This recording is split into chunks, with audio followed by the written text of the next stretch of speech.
Man, flaky. Okay, boomer.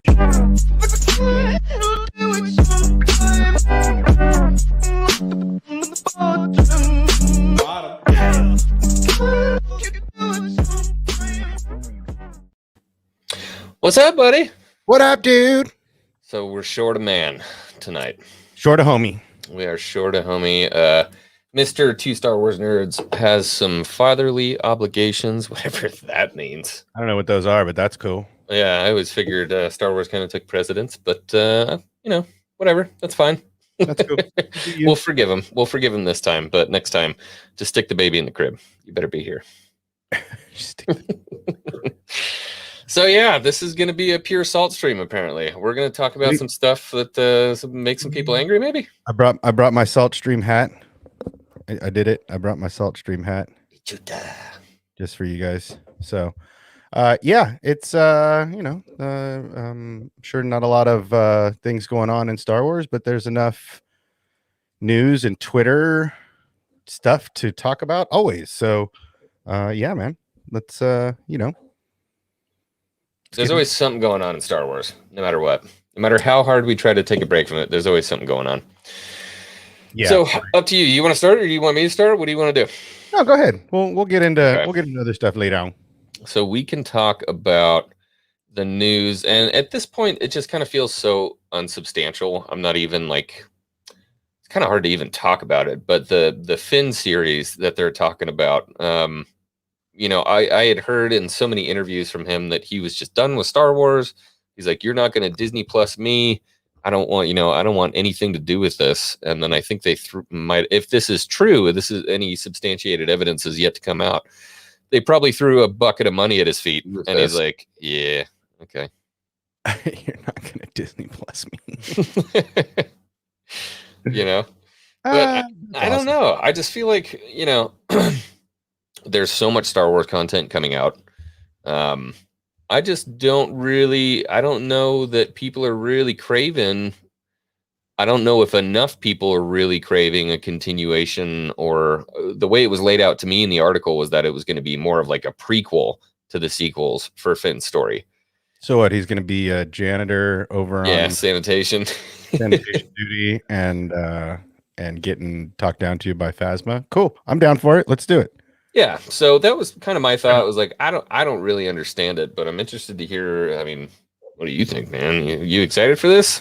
Yeah, I mean, look, I don't. As long as it's not animation like Resistance, then I'm in it. If it's going to be this current genre of animation, Clone Wars, live action, dude. Oh, cool. Right on. Show it to me. Show me the First Order. Show me the building. Show me the kids. Some kids getting taken. Show me some of that stuff and a little. Give me a little bit of that. Cool. I'm down. Again, I don't hate any Star Wars. I know. I watched. I went to a certain YouTube channel that did an hour and a half of your boy Melvin, and him bashing Star Wars content creators, and it was hilarious. Did he do the theory one already?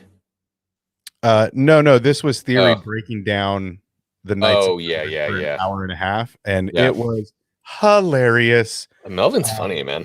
Melvin is real funny. His videos are actually really well done. But I digress. Again, he was talking about the sequels and this, that, and the other, but for me, again, I'm not going to hate on any Star Wars they give us as long as it's decent. And as long as it's, got the current flow of Star Wars, but I feel like that's something that might be a couple years away. That might be early conversations and early rumors. I think they have enough on their plate right now to not alienate the fandom. And I think they're going to continue to choose that route for the time being, just because it's a profitable route. It's a desired route. A lot of the fandom is in agreement, which doesn't happen very often. And so I feel like this is a time for them to just use this as kind of a unification time, as a make most fans happy with Boba, Mando, Kenobi, Ahsoka. These are stories fans want to hear, right? So right now I think that's just rumor. That's just, that should just stay at the bottom for now, and let's focus on what's actually coming up. Right. Visions is on deck. All of you guys lost your shit on Visions. How it looks dope. I watched so many. I haven't seen the trailers, to be honest. I don't even care. Are you serious? No, I don't need to see it. I knew it was going to be rad. I've been saying this to you Oh, guys for a okay. while. This is the only thing I'm disappointed about, is they didn't get not one American studio to do anime. Oh, I think And that there was the are, point, though. yeah, I understand, but there are some really good American companies that do anime. I understand you want to go back to Japan and go back to the culture that started anime, but there are some fucking amazing anime storytellers here in the States and around the world, not just Japan. So I Right. guess that's the only thing, is like, okay, what did they give? Six studios? I'm not sure. Yeah. I think it was something like 6 studios. Do 10. Give me one in Europe. Give me one in Australia. Give me one in Africa. Give me one in the US. Give me one in Latin America, right? Like, split it up, right? Do the core of it, but then have these other, Like a worldwide vision of Star Wars. yeah. And I mean, I get it. That's the Japanese style. They're very, George Lucas, very inspired by that culture and that, and as far as that for the Jedi, and I dig it, but I feel at the same time they could have done some, bounty hunter stories that were more Western, that could have been told by some American anime storytellers, right? Right. Like Boba Fett and Boba and Django, or Bosk. And there's so many bounty hunters, and that's more of a Western tale. That's not so much a samurai tale. That's more Tombstone than Ronin, or 47 Ronin, or whatever you want to call it, right? The samurai version.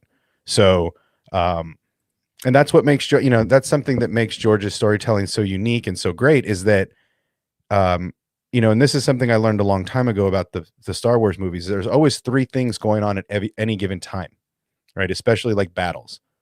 There's always like 3 battles going on at the same time, right? You always have like a lightsaber battle. You always have a foot assault or some kind of ground assault, and then you have a space battle, right? That's Right. kind of the way all the big scenes go in Star Wars.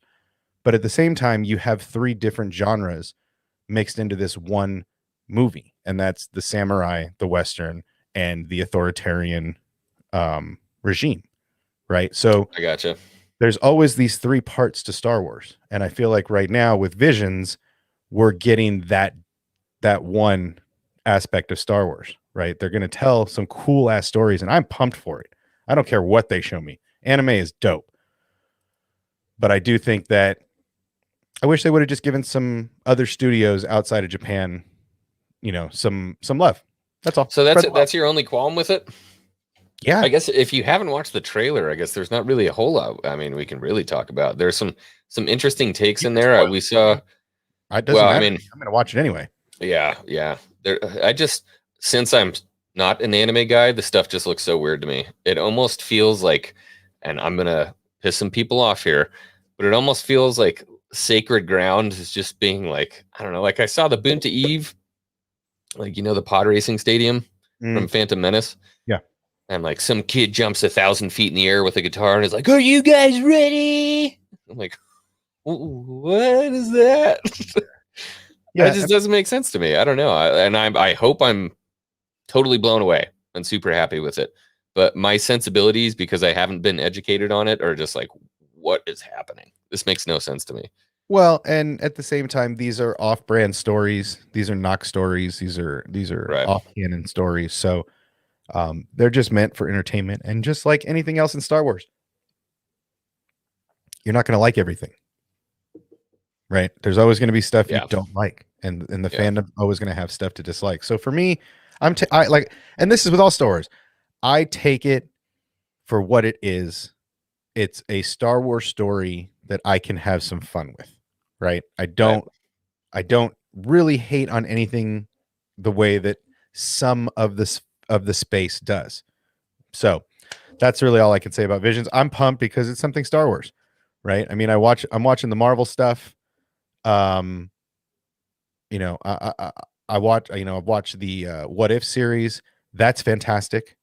What they're doing there. So if Star Wars is giving us a little, Visions, What If, Off Brand. Totally Cool. different. In my brain, bro, those are two completely different I things. Like, agree, What but If is sick. What If is so cool. last episode was the opening episode was baller. This last You didn't episode like the last one? was all right. Everybody was saying the last one was like way better than the first one. I haven't seen it yet. I thought the first one was baller. I thought the first one was like a banger. This one Yeah. was good. It was kind of cheesy for me. A little too much cheese on it for me. You could take a little bit, scrape a little bit of cheese whiz off it for me. It'd have been better. But yeah, I mean, I'm just saying this is just something, okay. So if you're at a cocktail party or you're at any kind of party and they bring around the tray with food on it, and sometimes you're gonna be like, well, that looks kind of cool. Let me taste that. And then you're going to like spit it out immediately. And then sometimes you're going to be like, oh, what is that thing? That looks weird and disgusting. And somebody's like, dude, try it. It's so good.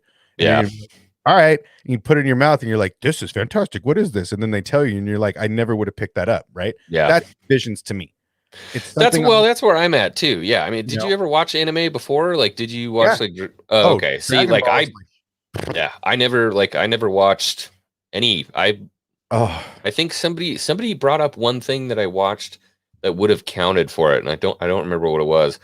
But again, it was another Western thing. So for me, it's just like I'm going in with a clean palate, basically. And so I'm willing to try this stuff. And yeah, I'm probably going to taste a couple things and be like, oh yeah, you're going to spit a couple things out. I'm going to spit a couple things out. I'm not, but at the same time, I feel like, give it a try. Number one. Why not? Give it a try. And then at the same time, let's see what if they can entertain us, give us something to hate on in between, everybody's got to have something to hate on. And then we'll go from there. I'm not really putting too much stock behind it. I think some stories are going to be banger. I think some stories are going to suck.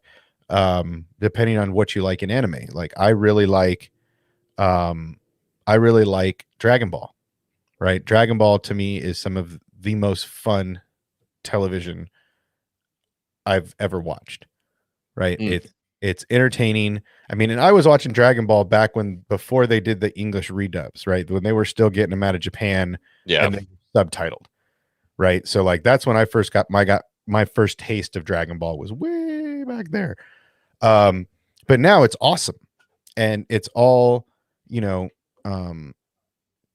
there's so many more stories. I kind of stopped at like the Cell series or like the Majin Buu portion, but there's more stories that I haven't even gotten into.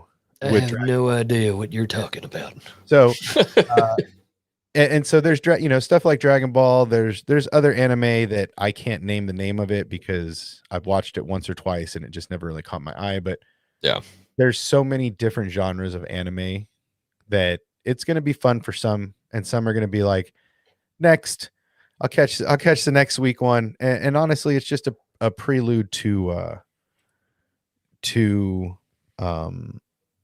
what's coming in the winter. Boba. Kenobi, Boba, all that fun stuff. Yeah, Boba. I think it's like I said, it's that appetizer on the tray. They're going to bring about a whole like 6 or 7 courses of this stuff on trays. You're going to pick at it. Oh, this is awful. And then you're going to tell your buddy, don't taste that. That one's disgusting. Right. Yeah. And since this carries no weight at all, this is not like a canon issue for me. It's like, dude, go crazy, go nuts. Let's have some fun with it for sure. Yeah. So yeah, it's not my cup of tea going into it, but I think I'm going to be pleasantly surprised by probably 1 or 2 of them. Yeah, I think so too. I mean, I think a couple of those stories are going to be like, oh, that's cool. And a couple of those stories you're going to be like, yeah. So yeah, let's just see what happens. Let's take it at face value for now. And then, and Braden, I've been saying that all year, this is Marvel's year. Enjoy it while you can. All you Marvel content creators, enjoy 2021, right? This is your year. Get it out, get all the likes, get all the videos, get all this stuff out. And if you were sandbagging Star Wars before, don't jump on our train next year. I don't want none of that shit. You keep your bag where you keep your bag. If you were trashing Star Wars all year, say Star Wars sucks, Marvel's better. You keep your bag over there when Marvel sucks next year, the way we've had to eat shit this year. Do you think it's going to suck? For Marvel, I think next year is going to be. I think next year, Star Wars dwarfs what Marvel has out. I think Yeah, this. I don't think Marvel's gonna suck though. I mean, they've got some momentum, you know. Yeah, but I mean, if it's not as popular as Star Wars, they're going to complain. Oh, Disney's put all their money into Star Wars now that all the cool Star, Yeah. meh. I don't want to hear it. Hello. The what is it? The Sorry. obligatory wife's home. Hey, Jesus. Sorry. Christmas. Atta girl. She's getting awful brave in these streams these days. Love it. Used to be, she couldn't be on the same side of the house before. Now she's like, "Fuck your light, Now fuck your she's camera." now she's screwing with you just to screw with you. I love it. Keep it up. Anyway, So yeah, I think there's going to be some stuff this year that Marvel's putting out that they've already pulled out, and even Justin, yeah, Marvel's going to be trash next year. So I personally think that if you're a Marvel content creator, get it in, baby. Get it all in. So lick the plate clean this year, because next year you're not going to have as much cool shit to talk about as we are. Just the starting lineup, right? Just the 3 batters on the roster that are guaranteed to bat, right? You've got Boba, which is definitely at least a base hit, right? If not a home run. oh, dude, yeah, Right? You've got Kenobi that has the fandom losing their goddamn minds. that shit better deliver, dude. See, right there, losing their minds with worry and stress. That's going to be a banger. If not a double, a home run. Yeah, Right. Then you got Ahsoka, which is directed by Dave Filoni himself, created, written by. So that show is going to be a banger. And then you have Mando season 3 with rumors of Luke Skywalker making another appearance. Thrawn coming, maybe. Thrawn maybe coming. I mean, literally the starting 3 are home run hitters. And then you get to the cleanup batter at the end of that with Mando. Right. Right. And I think Andor may even be coming in early next year as well. Again, even if it's just a base hit with these other shows, right? Not even the starting 3, right? Andor comes in cool, doesn't do as great, but it's still an awesome story.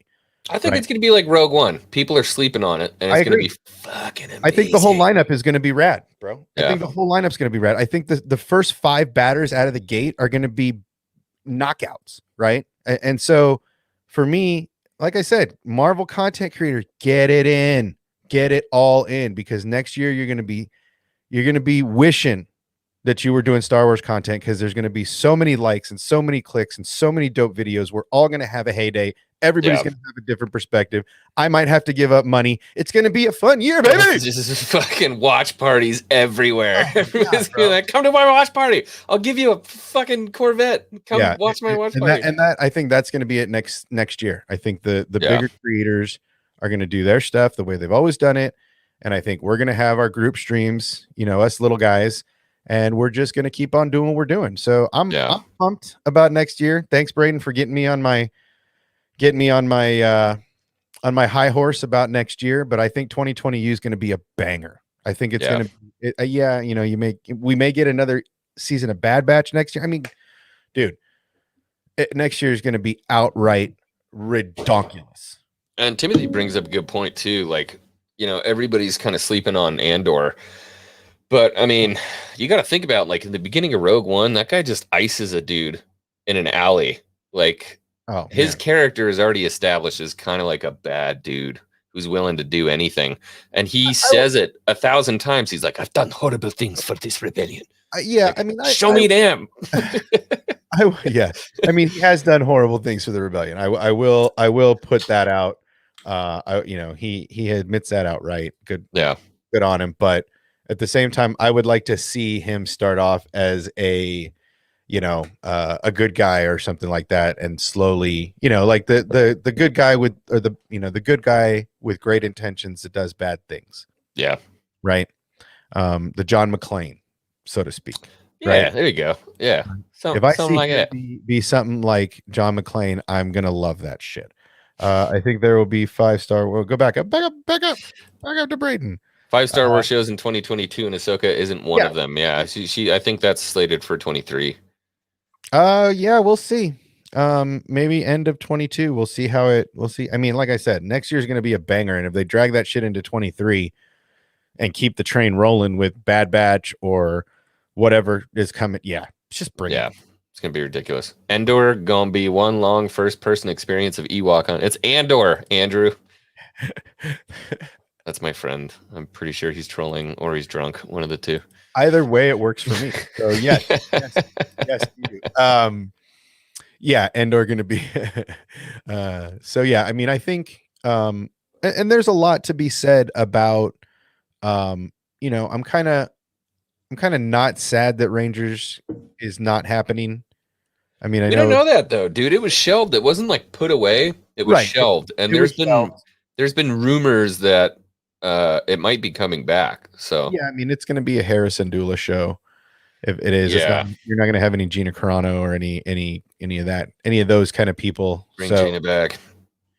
I don't think that's happening. I think she's moved on. I think she's gonna Yeah. keep on moving on and do her thing. That's the thing. Even if they ask her to come back, dude, I don't think she would. I mean, every time, so like I've talked, well, I haven't talked too drunk, but commenting on the stuff, everybody seems to feel like even if they asked her back, she would just throw him the bone. Well, other way around, this bone. Yeah, And it makes give the bird. sense, man. Like, yeah, dude, I can't blame her. You Well, know? they tried to sandbag her career a little bit. I Yeah. mean, no, no disrespect, no, nothing on Disney, but I do agree with some of the things these guys are saying about how so Mark Hamill can say whatever he wants, whenever he wants, however he wants, and no big deal. And Gina makes this analogy, and she gets the shaft, right? So I do Yeah, agree. but Mark, dude, what are you gonna get rid of Mark Hamill? But that's what I'm saying. Yeah, It's not an equal playing field, right? So she's completely expendable because they want to make a woke PC choice at Disney or yeah. Lucasfilm or whoever made that decision, and then you want her back when there's a campaign for her and she's gained so many fans and followers because of this, and you've gotten so much grief for it. So Yeah. um yeah, I mean, I feel like it's a shitty move, but it's their move, and now we're just gonna, they're just gonna have to eat it and understand that they're gonna have to write Kara off in a X-wing explosion or in a battle You scene. really think they're gonna kill her off screen? I Something mean, stupid? if the book is sealed, unless they're gonna put her in a chair and give her a facelift and come out and recast it, but you know what I I mean? just feel like they could probably use some unused footage from season 2 and Yeah. have the Empire come in, like, dude, just like we saw with Camino, like a destroyer comes in and just greases Navarro. Well, that's what I'm saying. I think it would be, I think they would have an easier time using the voice the voice. I don't want to call it recapturing, but it's the voice algorithm that basically you have a certain number of words that are said by that person, and the algorithm can regenerate any conversation that they have. What? Oh yeah, dude, that's a well-known thing. If you have a certain number of syllables and a certain number of speech uh, recording, you can enter it into this algorithm, and this algorithm will allow you to type what you want to say, and it will do it in that person's vernacular. Oh my God, we have to write a whole boomer council and then just have it go. That would be amazing. But that's Oh my basically, God. and in my opinion, that's probably what they would do with Cara Dune, and as they would have her on walkie from Navarro as they're trying to escape as the Empire first Oh, or whatever, and they'd blast it, and then you'd see Din and everybody who got off world would be like, no, and then that would be the end hmm. until and but we wouldn't see it, so it would be kind of like Mace Windu. Is she really dead? Did she find a foxhole? You know what I mean? It's leaves it very open ended when you kill people off screen. So Yeah, but here's the thing. Like, this is the first time where I feel like the first time where in a Disney movie there's been a very public firing, a very public issue that's happened. So anything that they do in the show or anywhere, it's still gonna stink like it. You know what I mean? Oh yeah, I mean, I think they're gonna wear it no matter what they do. So, Yeah. um, yeah, I mean, and she is a supporting character, right? They wrote her in a big way. She's now the marshal of this sector for the New Republic, and she is a big part of Navarro and cleaning But up they didn't Navarro. set her up as a side character and keep her as a side character. You could tell she had some stuff Right, right. brewing. Right. Yeah. So, I mean, it's honestly, they're going to have a hard time with this. I don't know when they're going to address it, at what point in this, we may not see her this whole next series. Um, but I don't think that Gina comes back. I mean, I'd put dollars to donuts on that she's moved on, man. You can't piss in somebody's Cheerios and then Mm. expect them to just, eat it and call it a day, right? Like, Sorry. We're sorry. we're so sorry. Like, Sorry. you were so right. Okay, we'll offer a Yeah. public apology. Well, we can't do that. You know what I mean? It's those kind of things, and it's business. So I would love to see her come back with a fat raise and a Yeah. guaranteed, 2 or 3 season show, and because I like Gina Carano, Yeah. but She's a Nevada girl, man. I don't see One it of our happen. one of Yeah, our own. she's one of us, dude. She's a bad motherfucker, right? Like, I call it like I see it. Like, she's badass.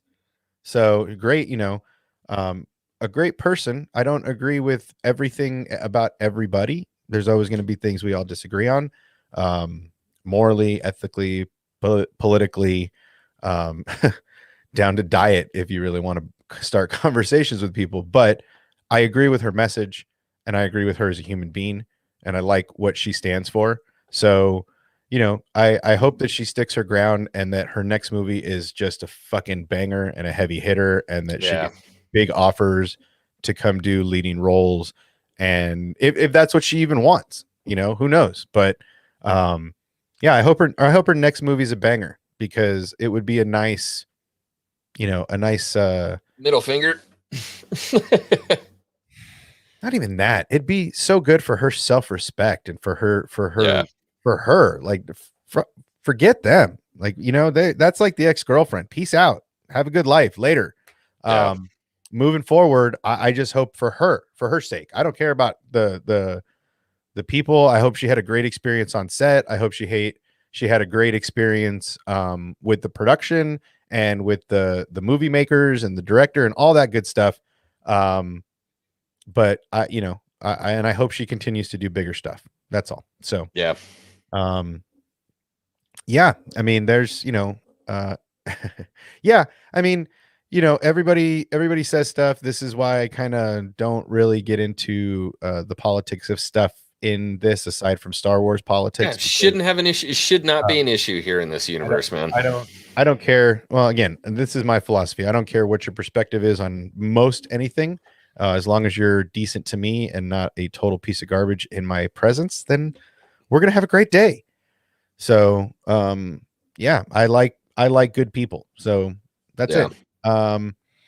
But yeah, what else is going on? Let's move on I'm to. interested to hear what you're so salty about because I didn't know what it was. I mean, we talked about it briefly yesterday over text, but something's got you grinding right now. Yeah, yeah, I'm interested. We're all hearing there this for does. the first time, so So there's and I caught this in Twitter. I try not to let Twitter, dictate what I put out and the content I put out. I really want it to be more organic and not really get into the drama and the news and all that stuff. But I did come across something on Twitter, and I saw a lot of let's see, I'm going to find the link real quick, and I'm going to send it to you so that you can you got mad about something on Twitter. I got salty about something that somebody said on Twitter, and then posted a video talking about something that it didn't yeah, it kind of fired me up, because I don't agree with it necessarily. And I'm not, let me just start out by saying, the person's Twitter who has put this out and retweeted it and all this stuff, I don't have any beef with any of that. You have your opinion, you do you, but at the same time, I'm going to disagree, and I don't want this to turn into like, oh, He said he sucks. I don't want any of that stuff. Is it a YouTuber or something? Yeah, there's content creators that reposted and had their opinions on it, and this is the first time I'm seeing this, Okay. and apparently there is a lot of people that feel the same way. So I'm not going to use the content creator and outright call them out because I don't really believe in that shit. But this is something that people do agree with, and I wanted, now that it's out of the bag, I wanted to do today. Sorry. I wanted to do a have women talk about this, because again, I am a man. I have a penis, so I can't really have the perspective to really be mad about this kind of stuff. But Okay. I'm as much of a feminist as I can be being a man, right? Because I think there's only a certain amount that we understand as men, right? What are we about So, to hold on. watch over here? No, I'm not going to start it yet. This is a video of this group. I don't remember the name of the group. For women. Oh, good.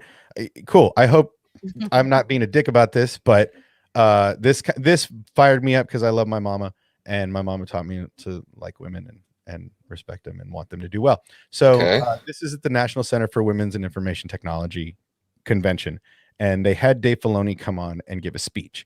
So people on Twitter have mentioned that they are worried about Star Wars being in the hands of Dave Filoni because of things like this. So you can go ahead and play this. All right, roll it. It's a long video. It's 25 minutes long. Yeah, it's a long video. But there's basically a section where he's just going on about main characters, and that's kind of the juicy part. So about the power of storytelling in Hollywood. I'll take it. Thank you for that great introduction. I have to say it's overwhelming being here. No idea why people think that. If I look at Leia, back up. In our world today, in our stories about balance in the Force, and I think maybe that's what we find manifesting. Maybe this organization is another way that things are finding balance, and we're in desperate need of balance in our world today. When I look at Star Wars dating back to 1977, we have one of the most famous female characters of all time in all film, and Princess Leia. This is old. A lot of people I've talked to that people are still talking about. Have tried to say, well, she's a princess that needed rescued. I have no idea why people think that. If I look at Leia, when we first find her, what does she do? The very first scene we see her in, she's loading the stolen plans to the Death Star into R2-D2. If you don't know Star Wars, this will be all spoiler related, so I'm sorry in advance. 1977. But please watch it. It's really good. It's an entertaining film. But I'm going to go over a lot of it. If you don't know Star Wars, you'll be able to follow along, I hope. If you do, this will be cooler. I don't know. Anyway, she loads the plans into Death Star, right? That's into R2-D2. That gets overlooked. That is the single most important move anybody does in that franchise. If she doesn't come up with this. So he basically goes into this conversation about female main characters and how he's right. He goes into a writer's room. She rescued them. After that's honestly a good story, but it's just Leia. Don't go back to it. It's just him telling about how Leia really rescued the guys. They didn't rescue him. People don't give a lot of thought to. I should have had you timestamp something. I should have. Like I said, I wasn't prepared for this, so I didn't timestamp this out. I've been working on something different. Stop being such a girl. Oh yeah. So back up. This is a good thing, because this is how I grew up. Now have a chance in life to kind of like being a storyteller. That's my experience with that. Is he shit-faced? He sounds drunk. I think he's a little. People don't give a lot of thought to the things they say. We now have a chance in life to kind of look back at the way we were all raised, at the tropes that are out there, and kind of challenge those ideas. And I played a lot of sports growing up. And something that I recall quite frequently when I was growing up playing sports is a simple phrase: stop being such a girl. Don't be a girl. All right. I didn't think about it. A little boy growing up, I know what that means. I'm not going to be weak. Start to think of all the negative connotations there. I didn't think of that stuff. It wasn't until years later we just accept that. That's just accepted. That's happening today everywhere, ballparks, and football fields, wherever you have sports being played, or frankly, not even in sports, just out there in the world where someone's expressing emotion, And my wife has been integral here. I have to give her credit. Pause it real quick. We would talk a lot. One of the things I love about Anna is she's immense. All right. So Justin's comment is what the idea is right now. Mm-hmm. Right. This is how people feel about what Dave Filoni's doing. Right. And I don't really agree with that. I see female characters like, and I'm going to resort back to my old favorite, but like Ahsoka. People hated the character at the beginning. And then now she's a fan favorite, right? But she's, I guess mainly a supporting character during the Clone Wars. And now, even in Rebels was a little bit more supporting, but a strong female character. What's the big deal? Right? And Dave goes into this. There's been 2 million roles written for men. So what if we make a couple more female characters that are lead characters? What is the big outcry? And I don't. Is there really outcry for it? I mean, or not outcry. What's the problem with it? I guess. What's the why the anger towards it? I don't understand personally. And I don't think the anger is towards the fact that they're female. I think the anger is towards the fact that they're shittily written characters.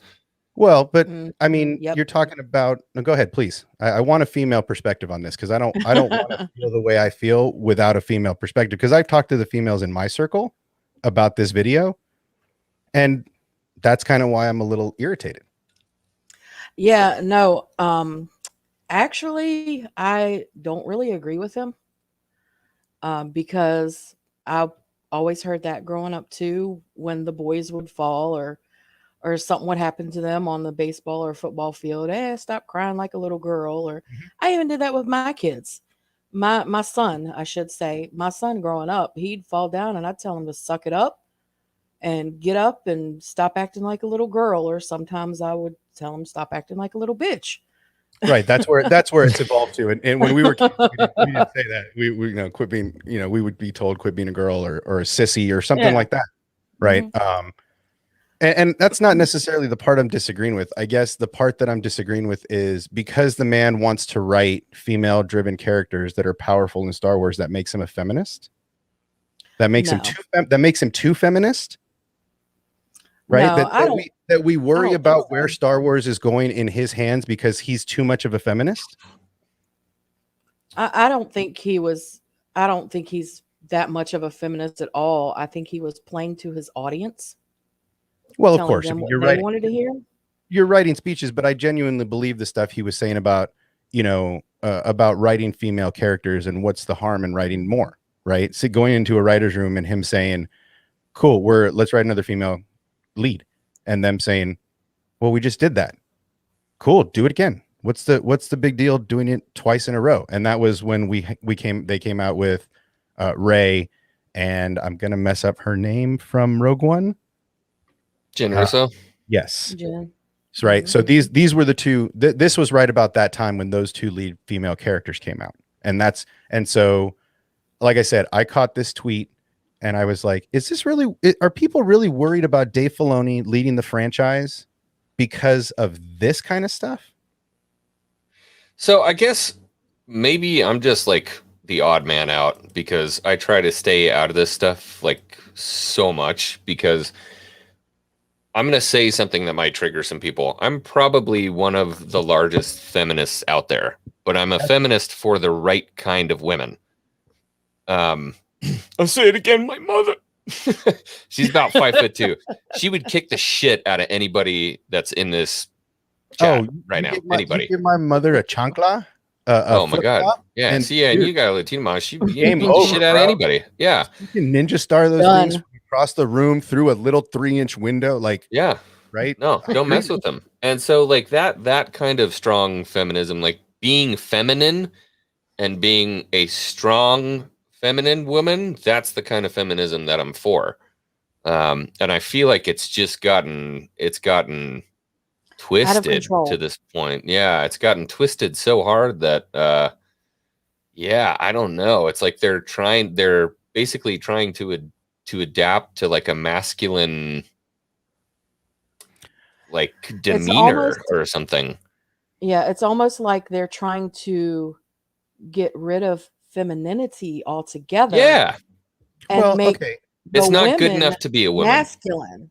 You Yeah. have to be a masculine woman. Yeah. Like Yeah. Leia, right? Like that's why I enjoyed that bit he did about Leia, right? And how that particular scene he's talking about, this was in the 70s. This wasn't even 2017 when this whole woke movement on Star Wars started, right? So basically, he writes this character, this woman.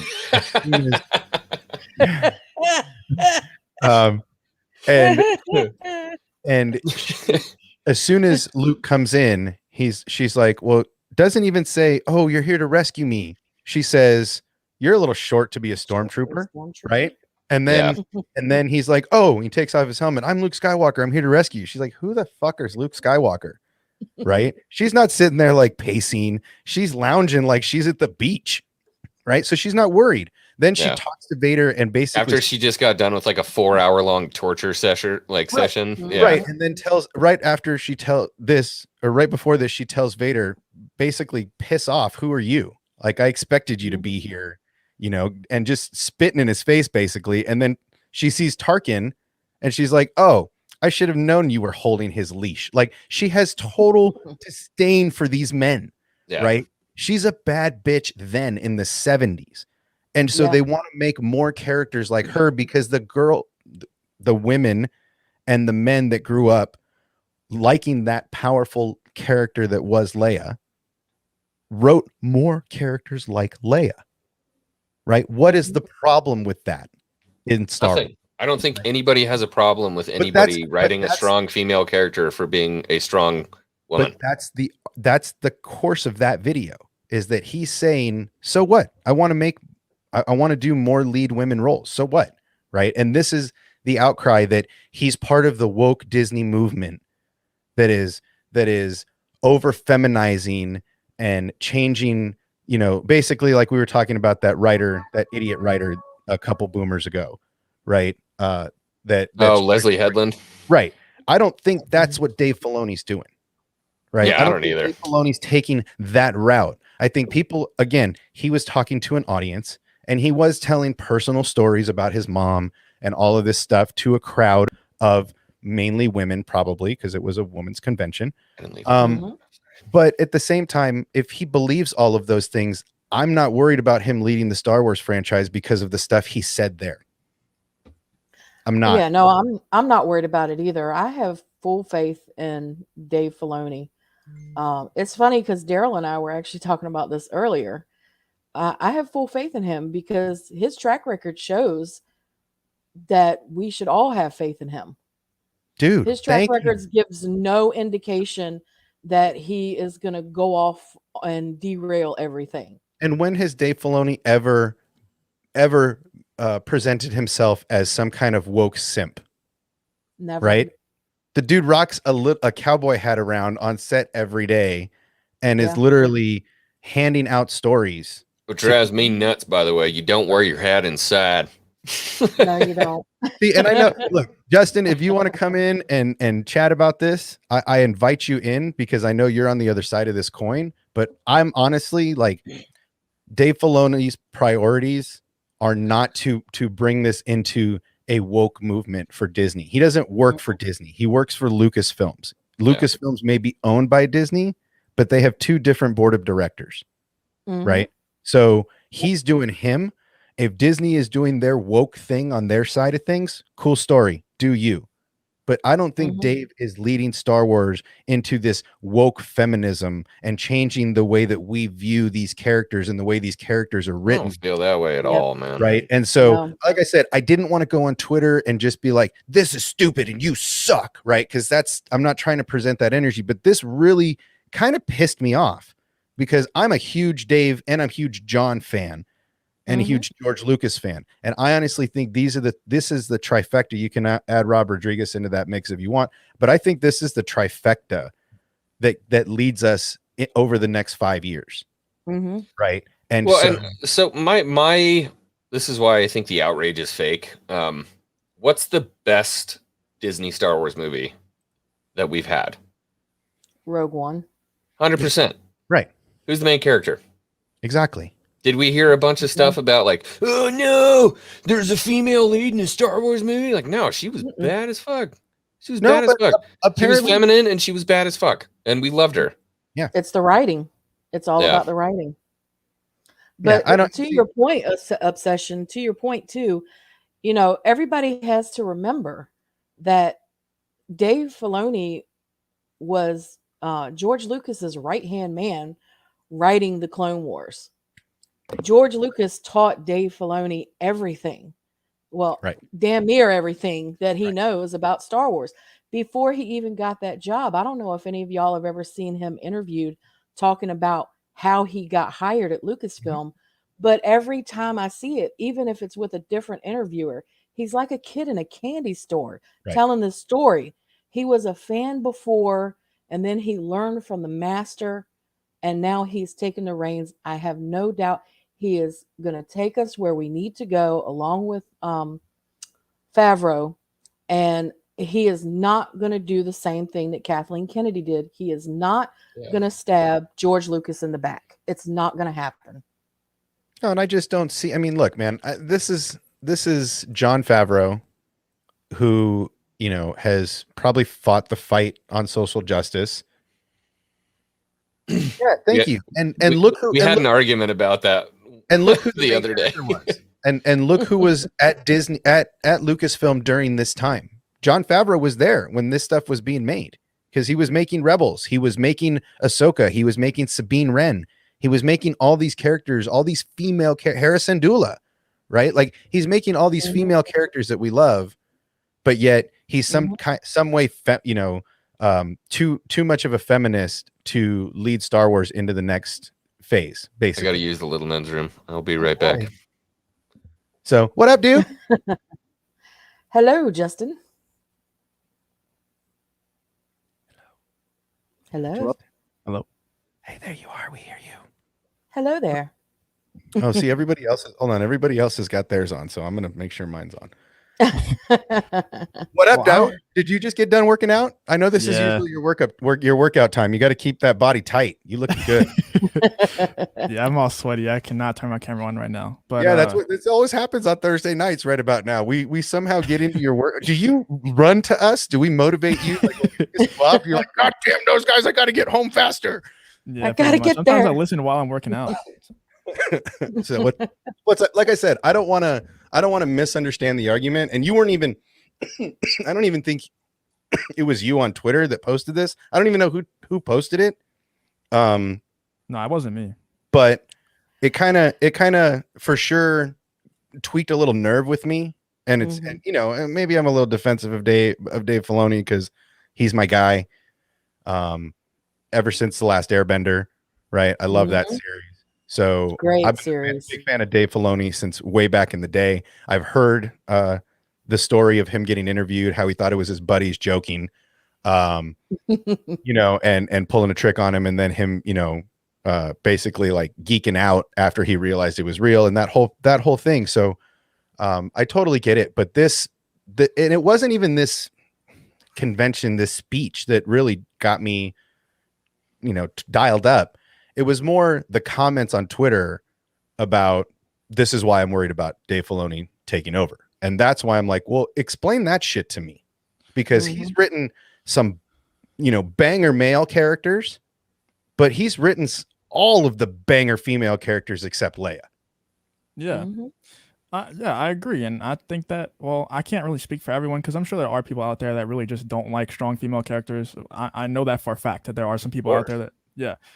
But I think that people like me and people that watch my videos and stuff, when we have our reservations about Filoni, because he said, I always forget the actual quote from the Art of the Rise of Skywalker book.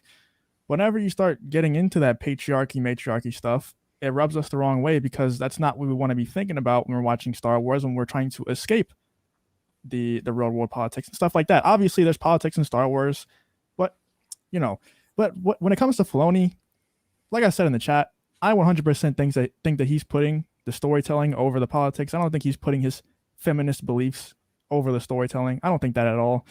I just worry, and a lot of people also worry, and there is no evidence of this when it comes to his solo projects. There's only evidence of this when it comes to him talking to other story group members in the Art of the Rise of Skywalker book. But when it comes to the Clone Wars, when it comes to anything that he's made outside of the Skywalker saga, there's no evidence of this. I'm just scared, and others are scared, that some of his personal beliefs will start to leak into his character creation, and every once in a while we'll see some of that feminist stuff leak in, and we don't want that. So we have reservations with Filoni. What classifies feminine take? Because if you look at Rebels, which was a lot him, you see 3 of the main characters are female, and they're all about the Clone Wars.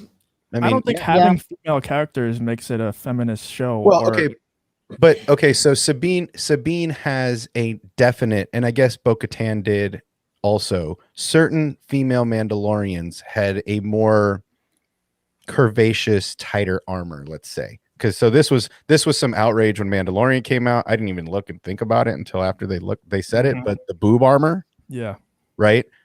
And I mean, how else are you supposed to have armor? Is that the kind of stuff we're talking If you're about? a woman. I think the stuff that... Could you imagine having heavy steel plate push against your balls? Yes. Right. No, screw that. Well, I think that people... I'll speak for myself. I'm not going to speak for everybody. Yeah, no, and speak for yourself. That's what I want. I don't expect anybody to come in here and be like, this is the belief of me and all of 10,000 of my followers. Like, that's not what I'm looking for. I'm looking for the female perspective, which I'm glad I got at least one. Right. Because like I said, I can only have so much perspective on this subject, but I want to know why other people are outraged. I want to know why other people are worried. Right. I understand we're all worried about something. Some people are worried about Kenobi. I've revised my, somewhat. I'm still nervous, but I'm hopeful nervous. I'm not going to change people's opinions about sequels and connective tissue. And the nerds aren't here to defend themselves, so I won't get to that. But this is something I don't really understand. Yeah, I guess it's not a disagreement. It's not a like a difference of opinion. I don't understand how this speech in particular, not necessarily what he's done over the last couple of years, but this kind of speech, why it worries people now that this was 5 years ago. And in that 5 years, he has given you bangers for female leads. Mm-hmm. Well, I'll like I said, I'll speak for myself. I don't even know what the argument is with the boob armor. I think it was the feminist arguing against the boob armor, right? Twitter. Yeah, but these are also people that have never seen an episode of Clone Wars or Rebels and looked at Mandalorian armor or watched Star Wars, right? So these are, I don't really count that argument in the real argument, because I do think those are the woke people trying to get their jabs in on something they don't understand, right? Well, like what I was about to say is I think that we are, or I am, in favor of the boob armor, making women look feminine and also making them strong. I think that I'm in favor of that. I think where I have a problem is when they do stuff, and I'll use this as an example, but I'm not necessarily against this part. But the Peggy Carter episode of What If, I don't have a problem with it. She got the super soldier serum. She can look like a man. She got super soldier serum. Yeah, that's what I'm saying. Come on, bro. But a lot of people were outraged over that. I can't think of another example. Off the top I of my didn't head. like it. I did not like it. Okay, all right. I'm interested to hear why.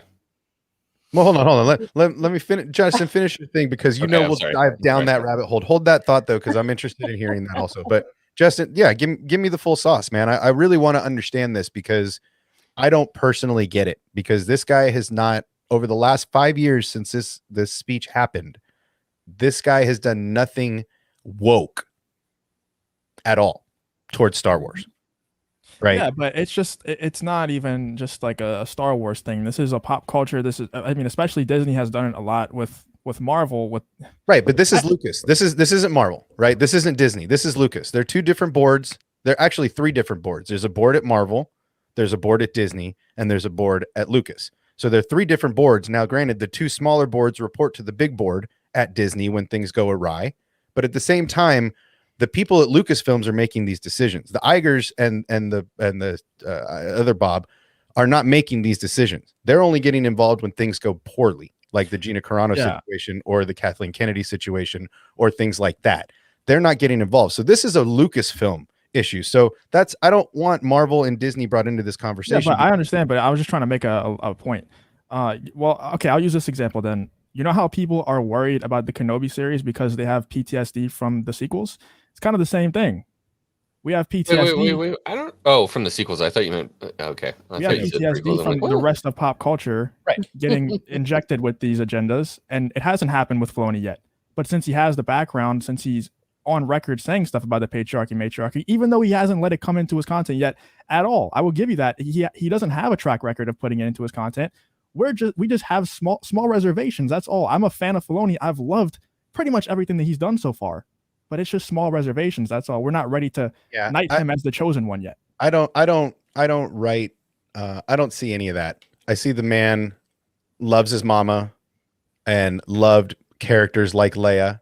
And even in his Avatar days, you can see powerful writing for women. I can't remember her name, but on Sidekick, in The Last Airbender, right? She's a powerful woman, right? I feel like this dude has been writing powerful women whenever he could.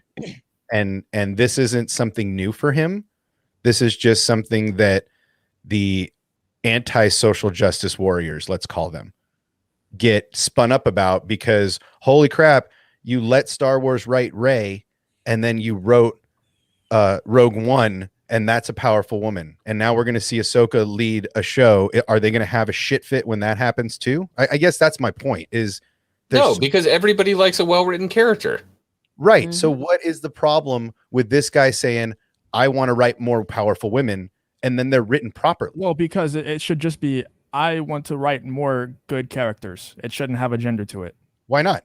Why not? Characters are always written with more times than not with specific genders. Sometimes in Star Wars, it's what species will they be? Forget male, female, it's species. Mm-hmm. Right? So for this, I don't really, for me, write the characters you want to write and make them how you want to make them. It's not a woke thing. It's the dude is doing the same thing he's been doing for years and years. He's writing great characters, right? I would be more worried if people like Pablo were still in charge or people like Kathleen were still in charge, right? Then I would be more worried because they're the ones that gave us all the garbage before. They're the ones that buy into this crap about you have to have this many and make balance. This dude's just writing characters. It just so happens. Though, if he's setting out on a journey to write more powerful women, is he just writing characters? Don't you think you would have seen that over the last 15 years of his work? Oh, I mean, we especially under Kathleen Kennedy, right? Don't you think that there would have been a female Jedi? Ezra would have been a female instead of a male if it was that important to him to write lead characters that are female. But dude, like he has been writing female characters. Like, and there's dude, nothing wrong with it. Bo-Katan, Sabine Wren, like they're. I guess like, that's my point. What does it matter what gender he's writing if the writing is good? Doesn't, right? It doesn't matter, but the focus shouldn't apparently be his writing. feminist. Apparently, him loving his mama is a prelude to him saying, "I'm going to rewrite this in a feminist way." Right? I think it's more. Okay, all right. I'm going to mediate right here. I think you guys are basically saying the same thing, that it doesn't matter what the gender of the character is. It doesn't matter. It's the fact that he's making a point to make it a certain gender that's the problem. Yeah. Not that it just fits into the story, but just the fact that, like, no, I have to write a girl in here because this is why. Yeah. Which, that is like, yeah, but what I'm see, saying. even with that, I've never seen him write a female character where it appeared that it was forced. Yeah. The writing was forced. No, He's I haven't never either. done that. And I don't think Disney comes in and says you need to change this character to make her a female for balance. Right? That's the thing that when I hear this we're worried about him changing and bringing this perspective. That's what I would expect if that was really what was happening. Yeah. Is him coming in the room and saying, "Nah, Ezra's got to be a girl. I want main characters to be women. That's it. From here on out, all main characters are women."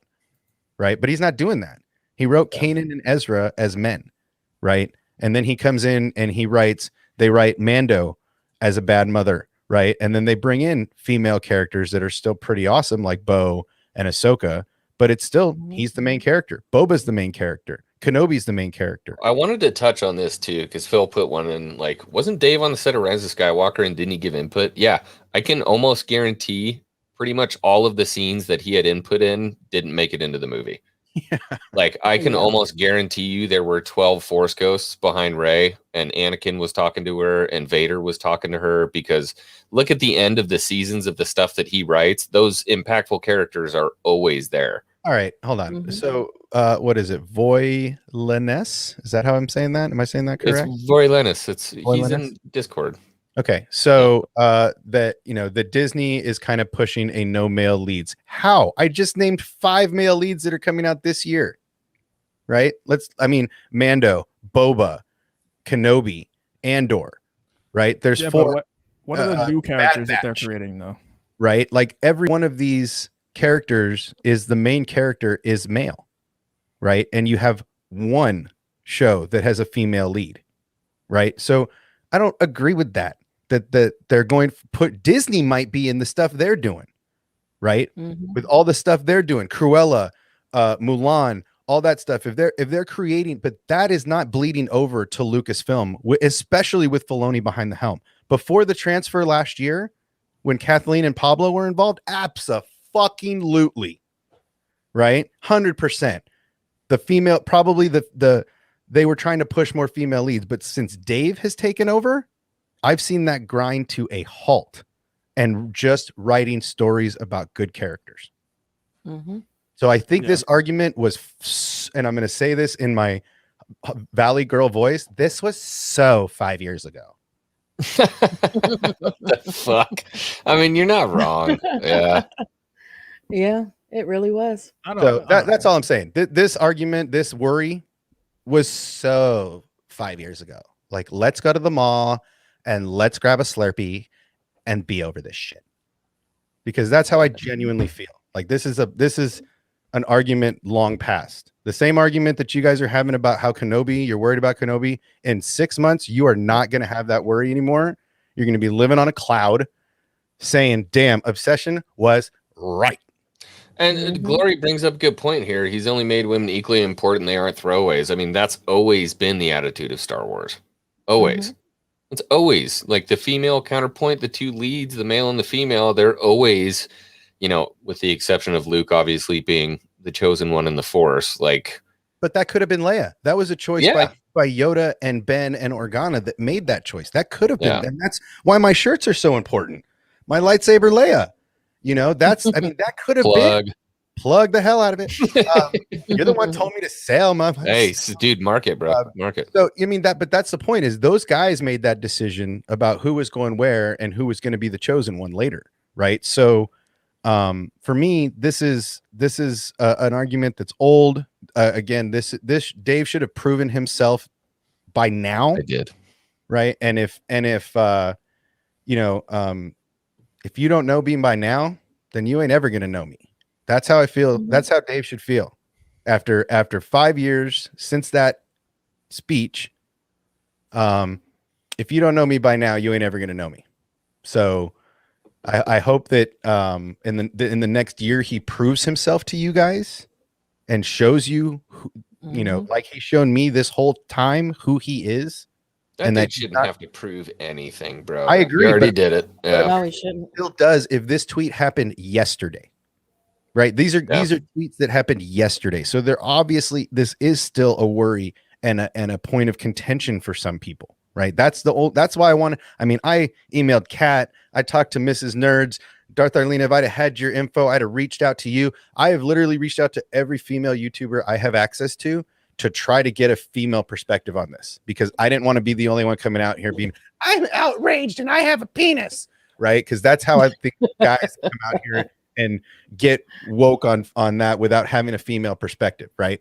I wanted the female perspective, so I'm really glad you came on here to give me that perspective, because I needed that myself. I've been pacing the house for days trying to figure out how am I gonna do I gotta grab my girlfriend and my mom? Who am I gonna get? Well, don't forget, let's not forget, Darth Orlean, I'm not trying to discredit you. You don't speak for the entire female populace of planet Earth. No. Not at all, especially because I don't think like normal females, I guess. What's normal in 2021? Right? We're We've all all stuck been in home. 2020. We've He's like, all been 2020. Yeah, I was like 21. We've all been stuck inside with our significant others and our pets and our kids for too long. Mhm. So I understand, but yeah, man, I just feel like this is thank you guys for letting me get this off my mind, because this has been kind of chewing at me, and I've been trying to reach out to people to kind of talk about this, because it's been kind of chomping at me. Mhm. And like I I said, mean, Well, and another to your point too. I'm sorry, Justin. that's all To good. your point too, you were talking about the characters, the male and the female characters have always been equal. That's true, and I've never seen Dave write a female character that was more powerful or held male attributes, or just went off the rails and kicked a guy's ass just to prove she could. He's No, never he's written definitely been anything really like good at that. He's been really good at writing females feminine, and also not being just like stupid. Like a lot of times when Hollywood writes feminine females, they just make them airheads. Like they'll never make the feminine female powerful. And Dave has done a good job of Intelligent doing- and strong and capable. right. look, Yeah. Sabine Wren is one of my favorite female characters, because she is just a bad mother effer, right? She doesn't take any Mhm. shit from anybody, man, female, it doesn't matter who's coming at her. She just does her. And Ahsoka and Hera, like these characters that Dave is highly vested in.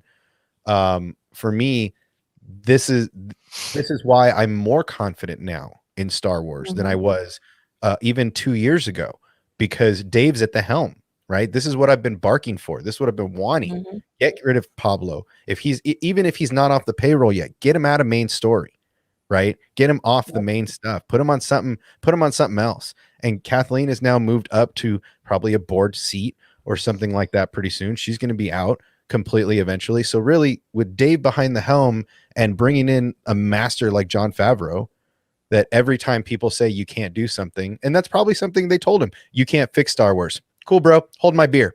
Yeah. Yep. Right. And so this kind of it leads into the Phil comment here. Like, wait, KK is still head of Disney. Is there news? She's not official news. Is Acolyte still being made? High Republic still being made? And they did not push Rouge One to be post sequel. That was a very well written So comment, Phil. I love Phil, but because he's an old breed for sure when it comes to Star Wars. Which, like, I mean, that was when I was a little baby. Hold on, when I was a little baby. Same way. And I grew up, and before I got involved with the Star Wars community, I felt very much the same way. Star Wars is for Star Wars fans. But it's progressed now. Since the buy, basically what's happened is new Star Wars content is being made for everyone of all kinds of different belief systems. Everybody can have their own Star Wars, but they are making Star Wars content for the OG Star Wars fans. That's why we got The Mandalorian, because they were like, we need to get a tick on the OG fans. And when we got Mandalorian, we were super happy. And so they're going to keep making content like that while also making stuff like Visions. They're going to keep doing High Republic. They're going to keep doing stuff like that. And if you don't like it, just don't read it. That's it. Stick around for the stuff that you like, and then the stuff that you don't like, you can bag on it or do whatever. But I mean, there are people out there that love it and that makes them really happy, and they like it because it's Star Wars. So, Yeah. I don't feel the need to suppress everything that doesn't fit my view of Star Wars. Right. And that's exactly how I feel about the sequels, right? No, trash, garbage, right? throw in the trash. Well, you were off I your just high threw horse up in for my mouth. just a second. So, okay, well, and let's go back to the rest of this Because comment. because that's an exact tie to the OG trilogy. That's why that's a problem for me. KK is the head of Disney. She is CEO, but she actually, I think she's CEO of Lucas. I don't think she's CEO of Disney. Yeah. So Kathleen is CEO of Lucas, and she is still there. Let's to clarify that. Yes. I mean, that's it. You've said it multiple times. I can't be a feminist like a woman is a feminist, right? I can't. I don't have the perspective. So that's my line right there. Like I can't go any further because I'm a man. I don't understand certain things, so I can't preach that movement in that way without putting that point out there. That's all. Well, yes. and he mentioned the acolyte. I don't know. I don't think that's going to see the light of day. I don't think they're going to release it. No, me neither. I don't think it's ever coming out. I don't think they're going to release it. That's a continuation of what I was saying. Like, make new stuff. Don't go back and F up old stuff. That's all I'm saying. That's why I'm scared still a little for Kenobi. Like, make new stories and make new stuff and make new content for other people. I get worried when they go back and they touch old stuff. Boba, that's still technically new because he died. They could still mess something up. You know what I'm saying? Technically old, and they could still really piss you off if they do. That's what I'm saying. Yes, that you're not happy with. It's totally possible. Yep. At the same time, so aside from Lando screwing machines, I happen to enjoy one little part of that, and that is his droid getting put into the Falcon, and then 3PO saying you're where did your ship learn how to communicate? Like I guess that's my favorite part of tie-in to the OG from Solo is that tie-in there. Luke, I'm sorry. If you can go back like a little bit, I was just telling everybody how upset I was with how they handled you. And and I'm really excited for everybody to have new stuff, but just don't mess with my OG stuff.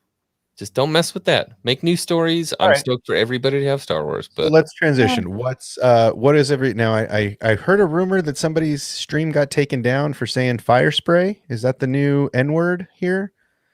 The stream got taken down for saying fire spray. What? Yeah, like I read a rumor or saw something on Twitter that somebody's got taken down for releasing that too early or something. That's the new name of his ship is the fire spray. Well, do we know for sure that it's Slave 1 still? Like, could he have just gotten a new ship? It's Slave 1. They renamed it Fire Spray because that's the class of ship. It's a fire spray Jango's patrol ship ship. was Slave 1, right? Yes. And he like repainted it or whatever. What if he just got a new ship? Well, he did that. He called it the Slave 2, and then the Slave 3, and then the Slave 4. 2 looks nothing like Slave 1. Slave 2 looks like a building turned on its side with like a pyramid on the end of it. So does he own multiple ships? I can't answer that. Not at once, no. And the Slave 1, he might have had Slave 2 when he had Slave 1. I don't know. The Slave 1, that was the only ship of that kind because there was only 5, and Jango destroyed the other 4. When he stole that one. It was a police vehicle. Yeah, the patrol ship, and he stole it and destroyed. And kitted it out, dude. He kitted that thing out. Right. A lot of customization. So slave that's the fire spray, so we're going to see that in Boba. They're going to refer to it as the fire spray. That'll be entertaining. I'm sure that'll Visions too, right? Yeah, it's in Visions. There's a Boba episode. So again, this is one of those things where what if they give no, it's not canon, never mind. I was gonna say, what if they give the background of like how Boba survived in Visions, and they don't do it in Book of Boba, but it's not even canon, so I don't think it matters. I think it's gonna be in Boba. I think there's gonna be a lot of flashback in Boba. Yeah. I think it's gonna be they had said it's Empire on, right? I think it's gonna be I think we might even see some pre Sarlacc pit stuff also. I think we might get pre-Empire stuff. Slave 2 is such a gross ship. I hate Slave 2. Have you seen a picture of it? It's so ugly. No, I've never seen it. Oh my god, it's ugly. Yeah, I'll find it. I'm excited for at this point on. I mean, we're about to crash into September pretty quick. I'm excited for what's coming because before you know it, we're gonna get the appetizer that is Visions, and then we're gonna jump headfirst into Boba. Do y'all remember that theory that came out during the Mandalorian season 2 whenever Boba said this isn't a spy stream and everyone said that he was going to be on drugs, and that's why he died so easily to Han? that was like a popular theory. I think even Star Wars theory talked about it, where there was like, because he died like an idiot. God. What if he was just high out of his mind? Well, I mean, at the same time, he was trying to shoot Luke, right? So his back was turned to Han Chewie at the time, right? And he was trying to shoot Luke. So, and Han was blind, and he was just swinging. He wasn't even. What the hell is that? That's Slave That's 2, Slave bro. 2. I only have a wing on one side. It's That's like such an ugly ship. I don't like it. it's like the Mantis, though. The Mantis is like a Oh yeah, true. transfer. Yeah. But Ooh, I missed some Kind of stuff. reminiscent of the Twilight. I forgot all about what we were talking about when you showed that ugly ass Talking shit. about Yeah, Boba I know. Fett. That's what I'm, dude. It like takes the wind out of you. Yeah, we talked about it in the beginning. We did. Green Lantern, what's going on? Daryl, love you, buddy. I just wanted to say hi to the people that were showing Mandalorian. What's going on, brother? Happy to have you here. Cover Disney Jedi. Hey, Matt Cave. Hey, what's going on, brother? I'm sorry. I just wanted to What up, say Matt hi. Will, what's going on? How's everybody doing? Can't beat my X-Wing. He's not referring to me, but I'm going to take it that way. Yeah. Yeah. So anyways, Yeah, so let's jump into YouTube. We were talking about this earlier. we're on YouTube. So. and the mouse, the algorithm. The algorithm really sucks right now. I'm just gonna say, I've been trying to upload a 10-minute video and recutting and recutting and recutting and recutting to not get housed by the mouse, and their algorithm really sucks. I'm just saying, I'm super irritated by it. YouTube should definitely allow us to dictate what is a short and what is not for us instead of letting their algorithm choose it. So there's just a lot of stupid ass shit that YouTube's been doing lately that really chaps my ass. Anybody else have any issue? Because The only thing, I mean, there's definitely 100%. There's some sort of there's weird stuff that goes on, and it's not even. I don't even think it's algorithmic all the time. Because if I ever try to upload, I'm sorry to bring this up, but if I ever try to upload a video with Amber Heard in the title, immediately demonetized. Like, Really? no question. Like if Amber Heard or Johnny Depp is in your title, it's demonetized until a human reviews it automatically, and it's not just me; it's Wow. everyone. Wow. Yeah. That's Really? probably because the internet's probably made a total of like $4.5 billion between all content creators off of Amber Heard. And people are like, I don't want to show my ads anymore. I don't want to. That's true. That's actually true. I'm sure that a lot of people don't want to have their ads on Amber Heard videos. I hope Oh, that's a good trick. I hope she's Mara Jade. I hope she shows Amber up. Heard? I hope yeah. Why would you? That would that would piss off Oh the my entire God. community like a rocket ship. She's a terrible person, and she would be paid a lot of money. Why would you want that? The We don't want reaction, her. the reaction you have right now would make it entertaining enough for me. Pure confusion. She's a fucking idiot. I agree. I'm not saying as a person. I just think watching everybody lose their goddamn minds would be hilarious. That's I all. think what Brie would happen. Larson would be worse if I'm being honest. Who's that? Oh, Brie God. Larson. Let's try Oh, spinning. I would That's a lose good trick. I would lose my fucking mind. At least Amber Heard's like a little bit attractive though. Brie Larson's just never mind. I hate Brie Larson so much. Both Yeah. of them are shit. Not I think a big she's fan. like mildly attractive, but her personality just makes me want to blow my brains Yeah. out. She has big feet too, like size 14. Why? How is that pertinent to the conversation? Like, yeah, she's got huge feet, man. bro. Her pink Well, you toe- know her what the pink toe big is feet longer than her mean. big toe. It's weird, bro. That's Yeah, true, Arlena. super weird. She's got web feet, bro. You can't like a person with web. What are you my trying to God. upload, Obsession? What is?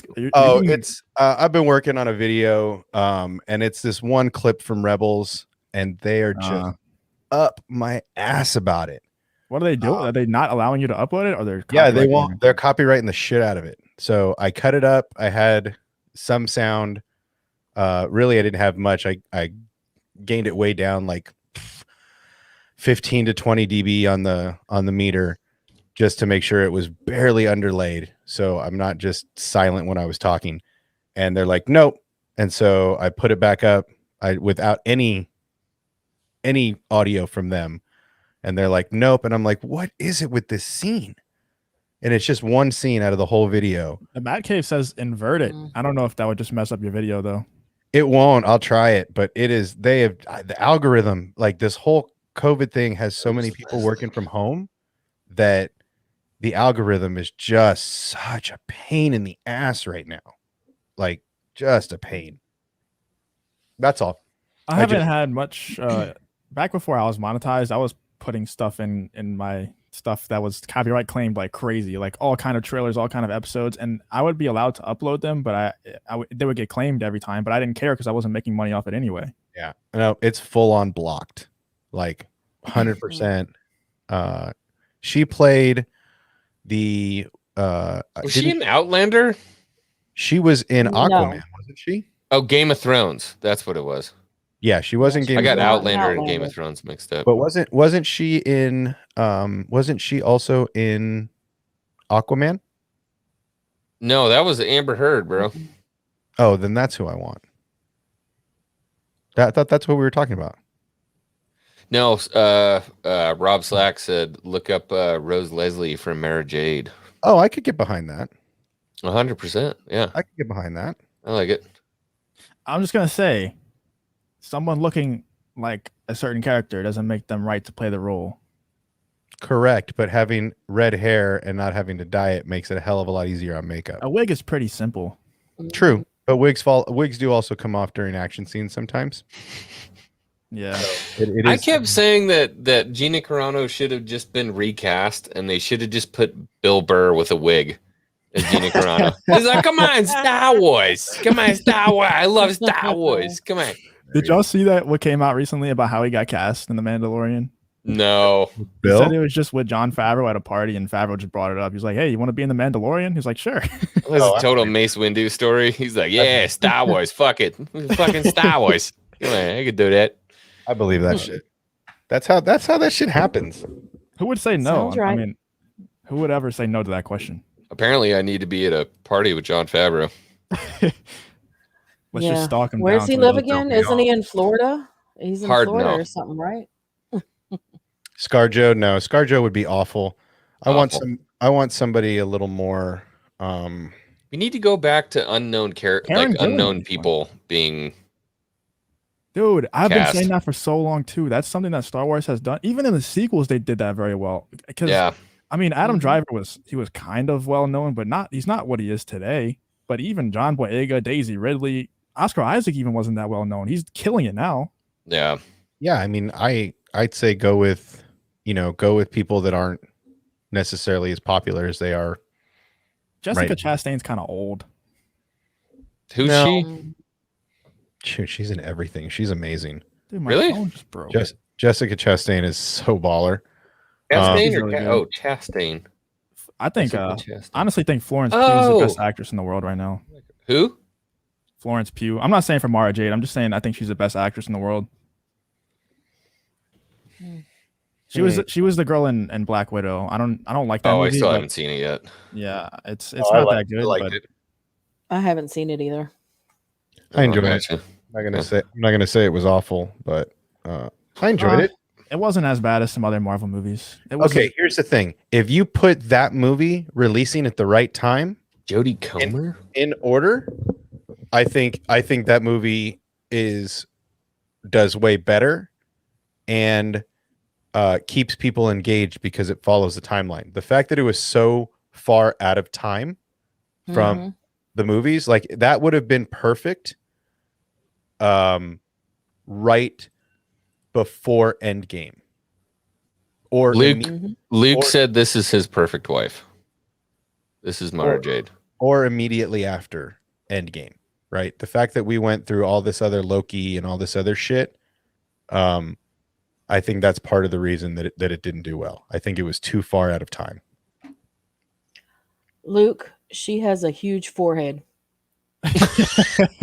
Ah, That's the first thing I noticed. Is her forehead is did you huge. just backsass Luke Skywalker himself? Come on, man. That's awesome. I mean, I am Darth Talon. Hello. She doesn't even have red hair. Come on, your wife has red hair. What are you thinking about other women, Luke? I know you're not doing that. Yeah, but that's something that Star Wars has always done. What X-Wing said earlier, just getting very unknown. I don't like whenever people. Sam Jackson's kind of an exception. People always use that argument against me. They're like, "Oh, what about Sam Jackson?" But they usually That was cast an people- anomaly, dude. Yeah, right. Yeah. Most of the time they cast people that don't have a prior identity. I don't like watching a Star Wars movie and seeing someone I'm like, oh, like that's that person. Say they cast Daniel Radcliffe or something. I'll be like, oh, look, Harry Potter's in Star Wars. I don't want to think Yeah. that. I want to Yeah. have original Mhm. characters. Well, wasn't Leo supposed to play Anakin? Yeah. Leo was in for Anakin. I don't think the movie would have succeeded. No, and- Hayden was perfect in my opinion. well, Yeah. and that, Amen. and everybody Yeah. says that now. Everybody wasn't saying that Well, back I- then. I always loved him. I was too young to not love him. I don't know. Yes. Yeah, I mean, there's a exactly. lot of hate that went on with Hayden's role when he I was started. talking to somebody recently who's a little bit older, and they were saying that the prequel hate was way worse than the sequel hate. I don't know if that's true or dude. not. It was The way worse. The prequel hate was fire, dude. Like you Man, think they? we didn't have Twitter. Mhm. Yeah, like- dude. You think they like- hated Ray? Bro? Oh, It was bad. Bro. It was Ahmad horrible. Best's emails. He would wake up to 12,000 emails, and it would Yeah, all that's be sad. death You're threats. a trash human, man, if you do that. Bro, Yeah. it was brutal. Prequel hate was so bad. I mean, aside from Jar Jar, Hayden got so much hate. Yeah, And George got so much hate that he Yeah. he sold sold the the. franchise. Yeah, He sold the fucking franchise. He sold the Mhm. world's best IP because the Star Wars fans suck so bad that it took him a decade to realize how baller his vision was. yeah. They Right. are very different from they're very different, but they Very work. different, but They were told more the George perfect than the story. originals. They told the perfect story, right? That's They showed the complete downfall of Anakin Skywalker from inception to fucking death, right? Yeah, I And- can just. I mean, I don't know everybody's age here, and I'm not gonna ask, but I'm I'm just old, like if I'm putting myself in the shoes of someone who grows up watching, like they see A New Hope when it first comes out in theaters, they see everyone that comes out in theaters. It's this very like small, centered on one or maybe a few Jedi are alive, very gritty, grounded story. And you see that for 3 movies, and then you go see The Phantom Menace, and you're expecting kind of a somewhat of a continuation, but obviously a prequel. And you see The Phantom Menace, you're like, what the hell is this? I can understand that. Yeah, but people that were, I mean, if you didn't know you were going to see the prequel of of the entire trilogy, then you're a moron, right? No, Like, I I'm know. sorry. I- Like So those. that's my thought, right? I mean, is that when you see the original trilogy, this is the depth after like the Empire destroys everything. When you go back to the prequels, you have a very clean society, this utopia they created around the Jedi, and it's a false narrative. It's this Mhm. very clean utopia that they've Well, that created, and was- everything is perfect and beautiful. That was the issue I had with it initially, right? When I first watched the prequels after watching the OG trilogy my whole life, my thing was, well, those ships are if the ships are so much older, why are they so much more futuristic, Yeah. right? That was like one of my huge arguments. Was like, wait a minute. So this is in the past, yeah, okay, this is in the past, cool.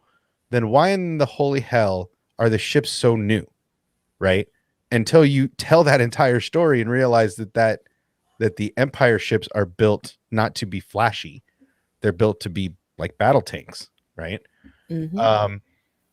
So that was the biggest the biggest thing I didn't like about the prequels. The prequels had some of the best, I mean, to date, some of the best lightsaber scenes, right? Yes, they I mean, did. the Qui-Gon Obi-Wan Maul fight was legendary, right? And so it got a lot of hate.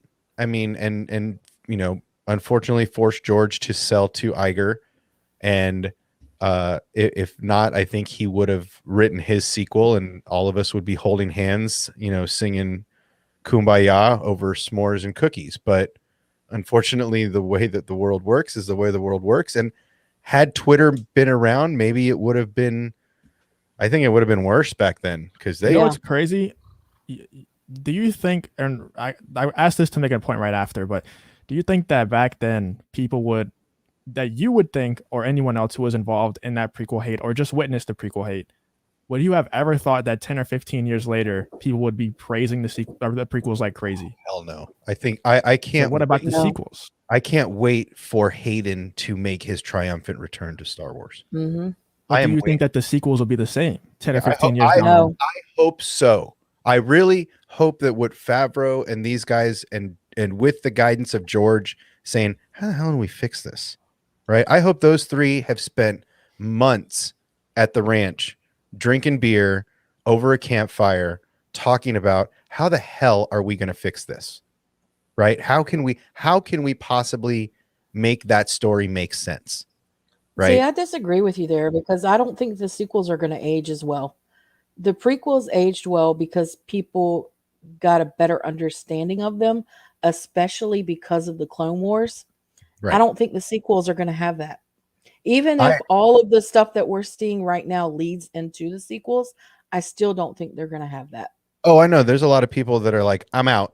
If the connective tissue in 10 years leads, even if it's these awesome breadcrumbs that were so delicious and everybody loves everything that they make until this, if they connected at the end of it, everybody's like, I'm out. The last 10 years of devotion, I'm out.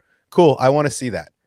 I want to see you devote 10 years to this awesome content, make awesome content over it, make a buttload of money doing it because you're creating awesome videos off of this awesome content, and then they connect it to the sequels. I want to see you leave.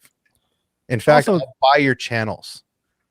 Yeah, nobody's gonna leave if they do this for 5-10 years. You're not leaving. But also, the prequels were made with a lot of love, and I think that was obvious. And the sequels, I don't know. Like, if I don't.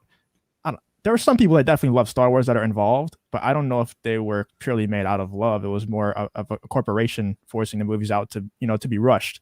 Mhm. And the prequels are obviously made out of love. You can see it all over. Right, but So it that's why they took aged so well. over a decade for people to realize that. Yeah. Right? He was such a whiny bitch. I hated Anakin Skywalker. Was such a whiny bitch at the end. Really? Because worrying about a loved one that is about to die and your entire faith is shaken to the core. Really, you're not going to crumble a little bit? And he was manipulated by so many really smart and powerful people. Right. It wasn't just Palpatine. He was also being manipulated by the whole council. Right. Like, so I that was the big argument. That I cannot wait for Kenobi. I cannot wait for the first moment of Hayden on screen, either in Vader's suit or in a flashback to Clone War armor, holding lightsabers and battling droids or whoever. I don't care what it is. I cannot wait for Hayden's triumphant return to Star Wars because he deserves it and a lot more. He Dude, does. I'm going to cry. Dude, yeah, crying. 100%. I can't do a watch party Crying. because I'm just gonna cry. Like I'm doing a watch party and yeah. I'm crying. I don't care. 100%. I'm doing it. I can't wait because I really feel like that dude moved away and got out of Hollywood because of all the hate, bro. He became a farmer or something, right? He went and he did a Rick Moranis. Yeah. He said, cool. I mean, Rick Moranis, all-time hero of mine. He left Hollywood at the peak of his career to raise his kids after his wife personal died. issue. Yeah. That dude is a baller. Yeah. And the fact that he's coming back and doing stuff now that his kids are grown, I can't wait to see him on screen. Oh, But yeah. for Hayden, they badgered that kid and he left Hollywood and said, screw you. I gave my heart to this and you shit on me. Became a farmer, completely went off Hollywood's grid, and now they drag him back, and I can't wait for his debut scene. I'm gonna just shit. the love that he's gonna get back now from the Star Wars community. I hope it repairs a small amount from what the fuckheads did after the prequel trilogy. I hope it even does a chink in the armor to like what he had to deal with, because I was never a part of that. Like from day one, I'm like, dude, that guy fucking killed it. Dude, Even his intonation, like when you go Yes. back and you compare lines to lines between him and Vader, you can hear it. Like, how do you try to I impersonate a young James Earl Jones? How do you do that? Yeah, and there was an interview. There was an interview with somebody, and they were talking about how Hayden went back and studied Darth Vader from the original trilogy to find out, okay, how would he say this? How would he say that? And he developed his speech pattern to match, so it would Yeah. almost be invisible, and you would be able to see Anakin as Darth Vader when it finally happened. Imagine if they, let's say that they might drop a trailer. I don't think, but if we're being optimistic, they might drop a trailer in November at one of the events. But imagine if they do like the first Kenobi promotion at Star Wars Oh, Celebration next year. And Internet they bring Hayden explodes. on stage, dude. Bro. That's gonna be amazing. Internet Bro. explodes. What if it's him in Clone Wars armor, and he looks back at Obi-Wan, and like Obi-Wan says some witty shit, and that's Yeah. it. I'd be like, "Wee." Bro, it's I'm it's gonna gotta cry be- like a bitch. it's got to be something like one of those scenes that Anakin always jokes about where he rescued Kenobi, Yeah. right? Like it's Oh, got to yeah. be one of those scenes, like right after, right? Like they both get done slaughtering or killing whatever that is coming after him, and they both looking around at their lightsabers, and they look at each other, and he's like, "Again, I have to come and get you again." Right? Like I just want to see at least one of those moments. That's 10 times now, Master. That's number 5, Master. No, that last one doesn't count. We've talked about this, right? Like that's what I want to see, right? Those are the moments between those two I want to see. They're on Cato Nemoidia. Yes. Yeah. You know, getting done and being and Kenobi being like, or I'm getting Anakin like going, shaky. I hope my camera's "This not is- shaking. I'm like shaking. Well, Master, this is the 6th time, and he's going to be like, Anakin, this one doesn't count. We can't ever count this one because, and then give us the explanation of why it doesn't count, right? That's the stuff. Yeah. That's the stuff I'm hoping is in Kenobi. That's the kind of stuff. If like you show me Kenobi off world, off of Tatooine, I want a flashback looking into a campfire, or looking at Qui-Gon's lightsaber, right? And maybe taking apart Qui-Gon's lightsaber with the Force, and then boom into a flashback or something. Like that's the shit I want to see in Kenobi. Yep. And that's the good thing about the Clone Wars to me. The Clone Wars, you really got to see that relationship with Kenobi and Anakin. You really got to see it. You really got to see the brotherly love and the father-son almost. But you really felt it. And you saw that they had a really humorous relationship and a great relationship. Well, and I think here's the thing. If Disney Plus was a thing when the Clone Wars came out, George wouldn't have had to sell because it would have been making money. The fact that it was on Cartoon Network and that network wasn't doing well in its own right affected it greatly. So for me, timing is everything. And the fact that those stories, and that's what I keep saying, the Clone Wars and Rebels are such great connective tissue. Right. And that's what I feel. And we've been down this road. I don't want to go out. Hoping for it for the sequel trilogy. I don't see it happening. This is what I could, like I said earlier, I feel like every now and again over the course, since the Rise of Skywalker, I feel like since Dave took over a year ago, that these conversations are had on the ranch. And now that George is back in the fold, who better to ask how to fix this? Right? Like, how do I connect these two? I could see Dave sitting there and John and George having these conversations. How do I fix it? How can we make this make sense? Yeah. What would happen to Luke to make Luke completely shut himself out? Right? Like, how could we do this? And I could see George going, I hate those fucking movies. Just walking out the room. You know what I love though? Every time those credits roll, Daddy gets another check. But right. No, but he's sitting there going, I hate those fucking movies, but I do like the royalties. So you guys want to fix it? Let's fix it. And then going into, maybe George being the continued mentor and the continued, masters need masters. And I feel like Dave Filoni is no longer the apprentice to George Lucas. He is a Jedi, taking his trials and taking his licks, and now still goes back to his old master, much like Anakin, much like all of the newly knighted Jedi, and go back to his master and say, look, I got a problem. Can we talk? I got to figure this out. Yo, Daryl just brought up something that I wanted to bring up real quick. He said, Luke, have y'all been talking about that with the ending of Bad Batch and the mountain? In this a chat? Well, No. yeah. I know exactly what you're talking about. And it's funny because I was getting ready to bring that up because we talked about it yesterday in Yeah. I don't see it. the VacTubes live stream. Oh, Luke. Luke. Dude, that's It a whole wasn't. separate story. If we're talking about Yeah. Sabayoth and Tantus and everything, that's a whole different deal. But that's See, Because now, they what showed us Wayland. They showed us Yeah. Wayland. So Luke could show up. You know. well, and that's what I'm saying. I that think could be the one we saw in the sequels. Yeah, that was our point. Yeah. I have such a hard time believing that, bro. Like, no way. Because It seems like it's crazy, right? It's like the conspiracy theorists with everything that's going on in the world. Mhm. 5 years ago, you're like, oh yeah, you're an idiot. Shut up. But every day it gets more and more realistic. now what are we talking? What gets more and more so realistic? people are saying that since we just saw Wayland and Mount Tantus, which is basically like Palpatine's personal cloning facility, Oh, Mhm. that in Legends there's Luke, which is Luke's evil clone, and then Jorah Sabayoth, which is like basically just like everybody's grandpa but a Jedi. right. I have a really hard time believing that they're gonna go 100% with the Legends content. I think they're gonna pick and choose stuff out of it.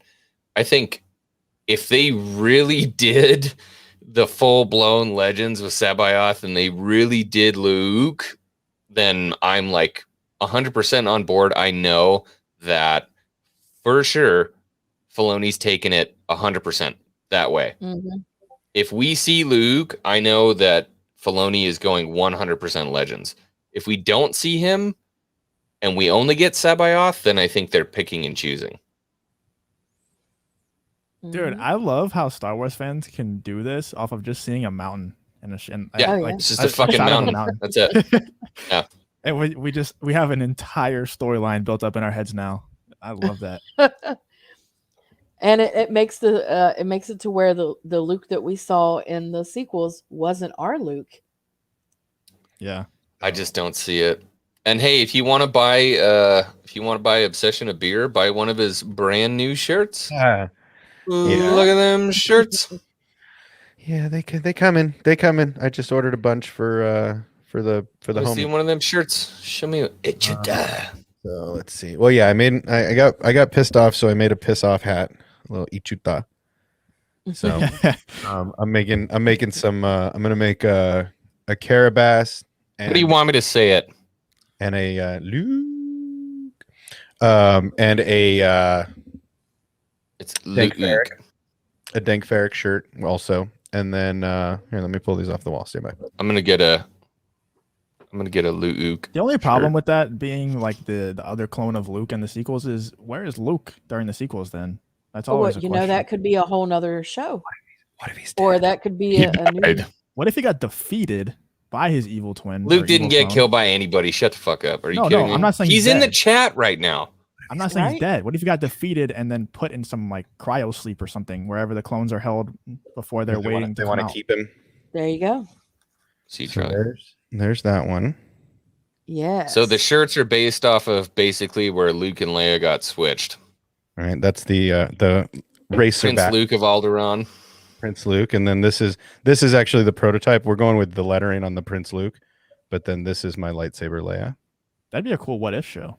So Mhm. Yeah, could so be that's my for Leia. sure. So, yep, we just got decided on design work finally, so we're now in it, and yeah, looking forward to it. It's going to be fun. And then there's Where more did to they come. get those Sparty cylinders anyways? Did they take those off take them off Camino? I don't remember. Yes. Did any of you guys play Republic Commando? I just re-downloaded it to my Xbox. Dude, yeah, go through it again. You know what you should do is live stream it. Oh, you can't live stream off Off Wait. my Xbox. You can live stream. Is off it that. your Xbox? You have an Xbox One? I have an Xbox One S. Yeah. Yeah, dude. If you download the Twitch app, you can live stream off of your Xbox. Oh, cool. He's didn't know not that. letting us go, so let's go ahead and answer. I'm green. Guy, man, this guy. I'm green. Purple. I'm green. I don't know. Purple? I don't have a favorite color. I'm Obsession? wrong. Well, shades aren't colors, but I just like black. If I have to choose like The absence of color. if I have to choose like a color on the palette, then I'll go with pink. I like pink. I just Real think men wear pink. Real men wear pink. I wore, we did it was really cool when, you know what, that is not a story for this stream. I rode a bull in a pink shirt. That's all I could say. So, It's pink. I used to have a shirt when I was a little kid that said "Real men wear pink," and it was a pink shirt, and I thought I was the coolest kid in the world. yeah. So Luke could be a way to retcon the sequels. I think a better route to go would be a story, or like Obsession would say, he's the only guy who's ever gotten me to think this way, that the stuff that occurs between here and The Force Awakens is basically like he literally had zero choice. If he had made an action, it would have destroyed the entire galaxy, and he had to go into hiding, because if he didn't, basically, like, shit would have been over 100%, like right off the bat. Yeah, like they it were would have looking been for his DNA or something. Yeah. And see, that kind of plays into the cloning thing, where like he had to go so far away and hide from everything. The problem is that when you go back then and you think about that theoretical story, when you rewatch the sequels, it doesn't jive with what his story is. Yeah. You know what I mean? Well, I'm not about that either. I don't want to alienate the sequel fans, you know? Well, and that's No, I don't care. and that's why having the what Echo Base had brought up about the two, Excellent. y'all know where I'm going with this. The two timelines makes it perfect. You won't alienate anybody. Yeah, We can I just feel like we can just ignore it like we want to anyway. for me, the world, like, and I did a thing today. For me, the world between worlds is not this place where you can go and change time and create a multiverse, right? I feel like, and I hope to be wrong. Maybe I'm wrong, but I feel like the world between worlds, and again, I feel like Ezra is special. And we went through this last week. I feel like Ezra's the only one that can get in, that can open the world between worlds. Now, once it's open, that is up for interpretation. But for me, I don't think the world between worlds is a place where you can just change the timeline by taking like Anakin out of that situation with Kenobi and then bring that body fast forward to this timeline, right? I don't necessarily think it works that way. I think more along the lines of you can pass information or gain information about the future or the past, but you can't change the timeline. And Well, that's what makes you say that he's the only one that can open it? You think he's Well, the only one that can so open it? Palpatine is excessively, and this is the video that I've been trying to upload for 2 days. This is the whole premise of that. And I will, if I have to re-edit it tomorrow with pictures, I will. So basically, Palpatine needs Ezra Bridger, right? Ezra is the only one that can show him how to get to the world between worlds, right? So once the portal is unlocked, the Emperor knows it's unlocked, right? He knows that Ezra is beyond the veil and that he's in the world between worlds. Then he goes back to his cauldron in the Jedi Temple where his dark fortress is, and he starts doing his Sith magic, which feels very Dathomirian, right? Mhm. So he does his Sith magic, and Ezra doesn't pull Kanan out of time and screw up the timeline, and they're beginning to turn around and walk away, and Sidious activates the portal from the Jedi Temple or wherever he is. He actually activates the portal because because all of the portals can be activated right now because the doorway is open, and or the world between worlds is accessible. And Palpatine starts enchanting and throwing his flames through the doorway to grab onto Ezra. And as he grabs onto Ezra and starts pulling him towards the portal, the doorway, the Palpatine's hand starts to come through the portal. And then as soon as Ahsoka chops off the part that has Ezra, the Emperor's hand catches fire and he's forced to pull it back through the portal. Mm-hmm. So he can't even get in. He's the most powerful Sith Lord out there right now, right? In fact, to argue with Luke being such a young boy and Kenobi being in hiding and Yoda being in hiding, he's the most powerful Force user in the universe right now, Palpatine. And he can't even get in when the portal is open. He can't even activate a doorway. And what's that Sith power, by the way? That Sith flame? It's a spell. It's one of his like incantations. Dathomirian. That Dathomirian stuff he learned from Mother Townsend, right? Mm-hmm. But I feel like Ezra. So you see Morai go through the doorway before Ahsoka. If you slow down those scenes, she's really Morai flies first, and then Ahsoka. I didn't see that. So I don't even think Ahsoka could get back through without Morai. I thought Morai was just there when she got there. Morai can access. I think Morai can access because she's technically a part of the Force. Yeah. So she can go anywhere the Force is, and usually she is somewhere before Ahsoka shows up because she knows Ahsoka's going to show up there. So she's always watching over Ahsoka. She's actually a part of Ahsoka, technically. Mm-hmm. Yeah, but, she is. Morai flies through the portal first, and then Ahsoka jumps through. And then Ezra runs to his portal, and when he leaves, the Emperor screams because he's so upset, right? And then the doorway, and then Ezra closes the portal and locks the world between worlds. So I feel like that's a gift that Ezra has. I think that's just something about him that makes him special, because even when he was in the Lothal Temple before, he could talk to Master Yoda in the world between worlds. And by the way, if anybody hasn't already gone and seen it, Obsession put an awesome little short out today about how the temple door works. And he popped it up, and I was thinking it was going to be like a 15-minute video. It's like a minute-long video. It's fucking sick. It literally details like each point and how to get into the world between worlds and what that mural does as it opens.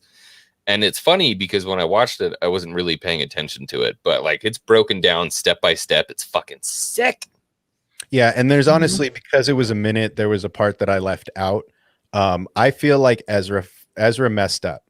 Well, he didn't mess up. He did what needed to be done and the temple, but I think he activated the self-destruct, right?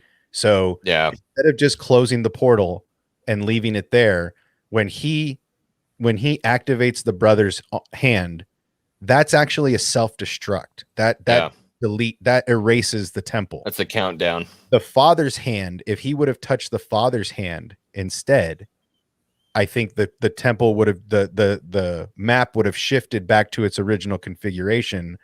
The sister's arm would have gone back, and it would have just closed the world between worlds. But the brother's hand, being, the brother, the dark side, darkness and destruction, activating his hand caused the self-destruct and caused the temple to be erased. Mm-hmm. So this was, and I saw last week. And I did pose the question, I'm going to ask again, what if it's not that Ezra is the only one that can open it, but it's because he is the only one that has opened it? Well, and he mentions to Sabine right before, I want to go back to that last comment you had up about the glory of man's comment. But he even said it before he tried to open the portal. He said, well, I can't do this. It takes a master and an apprentice to open the temple. And he's like, without Kanan, I don't know if I can do this. Right. And the fact that he does it, I think shows how special he is, because that is a part of both Jedi and Sith temples. It takes two. But was Sidious the master? So, right. I mean, it takes two, and maybe, I just feel like Ezra's the guy That's why the hunt for Ezra is so important. Yo, T Money in the house. But real We're quick, basically making this a hanger bay at this point. but basically, Man of Glory, Right. Ezra. I think Ezra's special because I think he could. He's the only one that can really go through the doorways without like help. Like he grabbed Ahsoka and pulled her through. Right, Ahsoka didn't just jump through a portal. He actually went in and grabbed her through. And because Ahsoka was presumed dead after that scene when Ezra and Kanan had to leave and she was left alone with Vader as the temple was closing, she wasn't, it didn't mess with the timeline because she was either going to be dead or trapped there. But instead, he grabs her, pulls her out for a couple minutes, and then she jumps right back in where she left off. Now, if she would have come out of the temple at some point, I think she would have been out of place. I think it's always been my theory that Ahsoka lived at that temple on Malachor until Vader was dead. Once she felt Vader was dead, she knew she could come out of hiding. So, T Money, what up, dog? What's up? Hello. I was just cleaning up some stuff. I'm moving to Welcome to the college. stream, young Jedi. Yeah, I'm suddenly becoming a boomer. Yeah, dude. No, I've been trying to pack up some stuff because I'm going back to college on September 5th. But yeah, just checked the Discord, saw the link, and wanted to say what's up. You and Patrick going back to school. Yeah, junior year of college, so We're gonna miss you guys. yeah, I'm gonna be so busy. So Yeah. but You're gonna have us up in the background while you're studying. yeah, No, literally, yeah. Somebody else is finally gonna get a chance to win a freaking vintage collection figure, Right? For Somebody once. trivia is gonna get. So I do have a Yeah. bone to pick with trivia, real quick, real quick. I got a bone to pick with trivia. All right. My bone to pick is why in the holy hell were the questions not in the Discord so I could participate this week? Yeah. Why were they only in the stream or on the chat? Because there were some questions between the mods that people were Cheating? Googling questions. Yeah. Basic copy and pasting into Google. And even if you didn't know the answer, it would take you longer to try to type it out. Yeah. That screwed me up because I was like, cool, I can't be there in the VC. Fuck it, I'll just get on. And then I was like, okay, so I just started like answering questions with random words at first, and then I was like, oh, they're not paying attention to me. I'm leaving. Yeah, Bella, you can hop in if you want to, but you have to be part of my Discord. I dropped it in the general. So Yeah, I was the same way. I was unavailable that day to be in VC, but I still played through watching the live stream. So yeah, I didn't. I was bummed. I was like, I'm gonna play while we're doing stuff, and no. What's up? Yeah. So back to the lore. Well, let's introduce who our other person is here. I am so sorry, Paul. I'm just like so used to. It's fine, man. I'm like, yeah, Paul's it's here. fine. Hey, what's up, Paul? Doing well. How are you guys? Hey, I'm Erlen, good, man. Hey, Justin. Hello, nice to see Master you Yeah, how you Paul. doing, man? I was thinking about you today. I was working on a rooftop and I was walking around and I'm like, bye, see you, Anakin guy. Maybe there's some Dude, I delay. had that song stuck in my head too. Right. Right? You're welcome. Yeah. It's great. It is great. Yes. And T Money, it's nice to meet you. Yeah. Nice to meet you, man. And hello, Obsession. What up, dude? How's it going? Nice to meet you. It's doing well. Like I said, this is becoming this is more of a hangar bay, but I'm totally okay with it because we didn't have Chase tonight, so let's just have fun with some Star Wars nerds, huh? Yeah. Rob Slack's question. There has to be some significance to the daughter. Yeah, there absolutely is. The daughter gave her life to bring Ahsoka back from the dead, and that's why basically I think all the Force energy that was left in her after that is the manifestation that is Morai. Mm-hmm. So Yes. she became Morai. So the daughter is actually the bird, and her Force essence and her soul basically lives in Ahsoka, Mm-hmm. and that's You see why her in the Mandalorian. Saw we that. do Morai Yeah. on the branch when we Yeah. first. It's very, very small detail. It's it can be easily missed, but it is there, which is really cool. And I'm sure we're gonna see more of Morai in the Ahsoka series, hopefully at least. I really hope we get to see like conversations between Mhm. them, where she's kind of hopping around, and you see Morai have more of a an influence like she did in the Yeah. in the show, Mhm. Yeah, because I you know, would talk to her. Mhm. I know this is Oh, kind of an I'm sure they will. unpopular. Mhm. I know it's kind of an unpopular opinion, but I'm not really a fan of the two timeline stuff. I don't like the two. I don't like multiple timelines unless it will eventually be clear. What? There he goes. He's got triggered. I would like for them to do things like smaller things, maybe, or even bigger things when it comes to Luke clones. I would like to see that. I would like to see John and Dave improve it where they can with the Mandoverse, but I don't want to see them make the sequel trilogy that we got a different timeline. I don't like multiple timelines in any franchise that's well established to not have them, to just bring them in all of a sudden. I don't like that. Yeah, I actually kind of agree with that as well, because the thing that's very special about Star Wars is just how it is. Well, there is Legends, and that's been Right. that, but the beauty of it though is the whole timeline, how these stories from different mediums are able to connect to each other.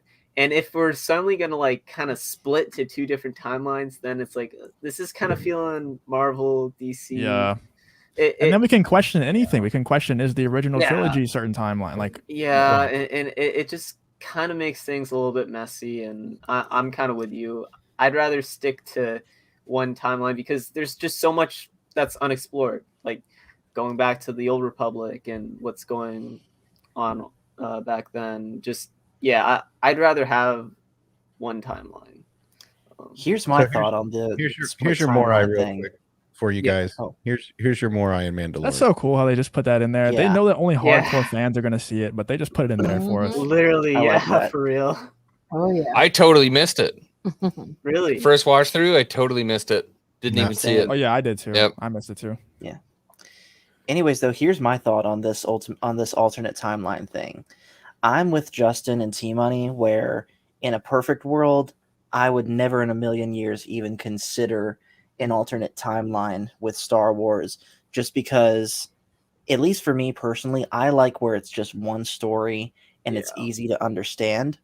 However, I feel like we're at the point with Star Wars, given how much damage the sequel trilogy has done to both the story and the fan base, that in a way, an alternate timeline where we kind of have no choice at this point if we're going to repair the damage at all, because like you guys were saying earlier, there's a lot of fans out there, and I'm kind of riding the fence on this one, I can't lie, that if they find out that all the good stuff that we're getting with John and Dave does ultimately lead to the sequel trilogy, they're going to be like, well, why did I bother caring about all this good stuff if it's just going to lead to something crap?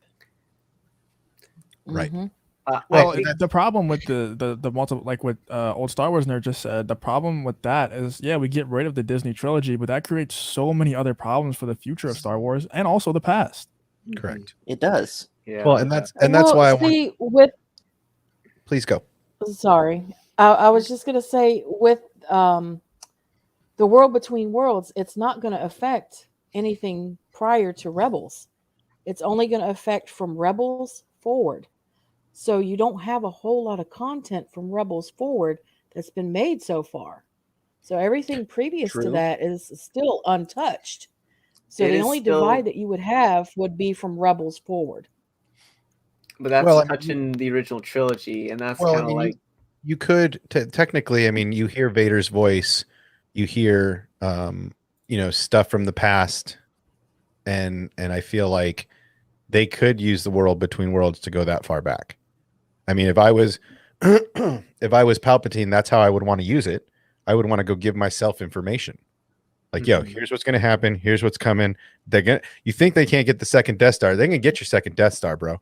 So I feel like they could use it in those kind of contexts if they really wanted to. I just don't. I feel like they need Ezra to do it, right? I don't think that Ahsoka is going to be able. Now, whether it's a Jedi that has to open it, fine. But Ahsoka, right? She's openly admitted, I'm neither light nor dark at this point. No She's Jedi. basically Turn your camera back on. I want to give a very, very warm Hangar Bay welcome to Bello Triggerfist for showing Hey, up the Bello. first time on our What's up, stream. Bello? What's up, Bello? Bye, Bello. So yeah, I feel like if they're going to use World Between Worlds, it's going to be more for passing information rather than changing timelines and trying to create these, because that's something that even Ahsoka said. She's like, look, you can't pull Kanan out of time because then you all die. Yeah, Right. man. I don't like having that out for any, like, when in Marvel now, when people die, you're just like, yeah, that sucks, but they might come back later. In Star Wars, it still holds weight. We do have Force Ghosts, but once you introduce that ability to go back in time and change things or alternate timelines, you're taking weight out of every moment that happens. Yeah. It depends on who can access that timeline, though. Well, that's what I'm saying. I feel like Ezra's the guy, and he already destroyed one of the main portals, right? There's only so many portals that were built to this ancient place, right? They're not just around every corner on every Sith or Jedi planet. They didn't even know Lothal had a temple for the longest time when they discovered it. So all of these people, nobody knew about this place. And then they find it, and Ezra activates the self-destruct. So that portal bridge is gone. So there's no way to access it that we know of right now. There's no other gateways that we know of that can activate the portal. For all we know, that's the only there are many doorways, but that's the only place to activate. Yeah, but there's other ways that you can do a World Between Worlds type thing. I mean, the World Between Worlds didn't exist until it did, so they can make something else up similar. Right, but my point is, I feel like the World Between World at this point is off the table. Right, I feel like the Lothal Temple was unique, and they're not just going to write another powerful entrance to the Lothal Temple on every corner for every Jedi or every Sith to try to get in. Yeah, I'm going to watch Rebels right after this. Yeah, dude, I just did it. Like I said, I just did a little short on it and just kind of describing the temple itself. Again, you can only get so much stuff in a minute, but yeah, I mean, I feel like that was well done. Yeah, I was gonna say I watched that earlier today. It was really, really good. I almost got in trouble with my boss because I stopped everything and I went over to my van and he was like, "What are you doing?" I'm like, "I'm taking a phone call." And I watched the video. So I was like, "Damn, this is nice." Yeah, that one was fun to make, and like I said, I feel like that's that temple was unique, and I feel like Ezra is unique. Now maybe he's the only Jedi still living at this point that has his power level, because Luke doesn't even realize he's there. Cal Kestis, we don't know where Cal Kestis is at this point. I mean, they're he's in the dumpster, so he's hiding his force ability. Grogu's hiding his force ability. Ahsoka's hiding in the temple on Malachor. So maybe it is a Jedi that can do it, but I just feel like he's, there's something special about that kid. Yeah, I gotta drop off, guys. I appreciate you asking me on. Go take a shower. Bye, you're I'm sweaty. all sweaty. You're all sweaty from working out. It was fun though. I didn't expect to come on, but it was a lot of fun. I'm glad to have you, man. Yeah. Well, it's open to anybody in the community. I literally put it in the general in my community. So if somebody wants to come and talk and hang out and talk Star Wars, this is basically what we do on Sundays, but it's Thursday.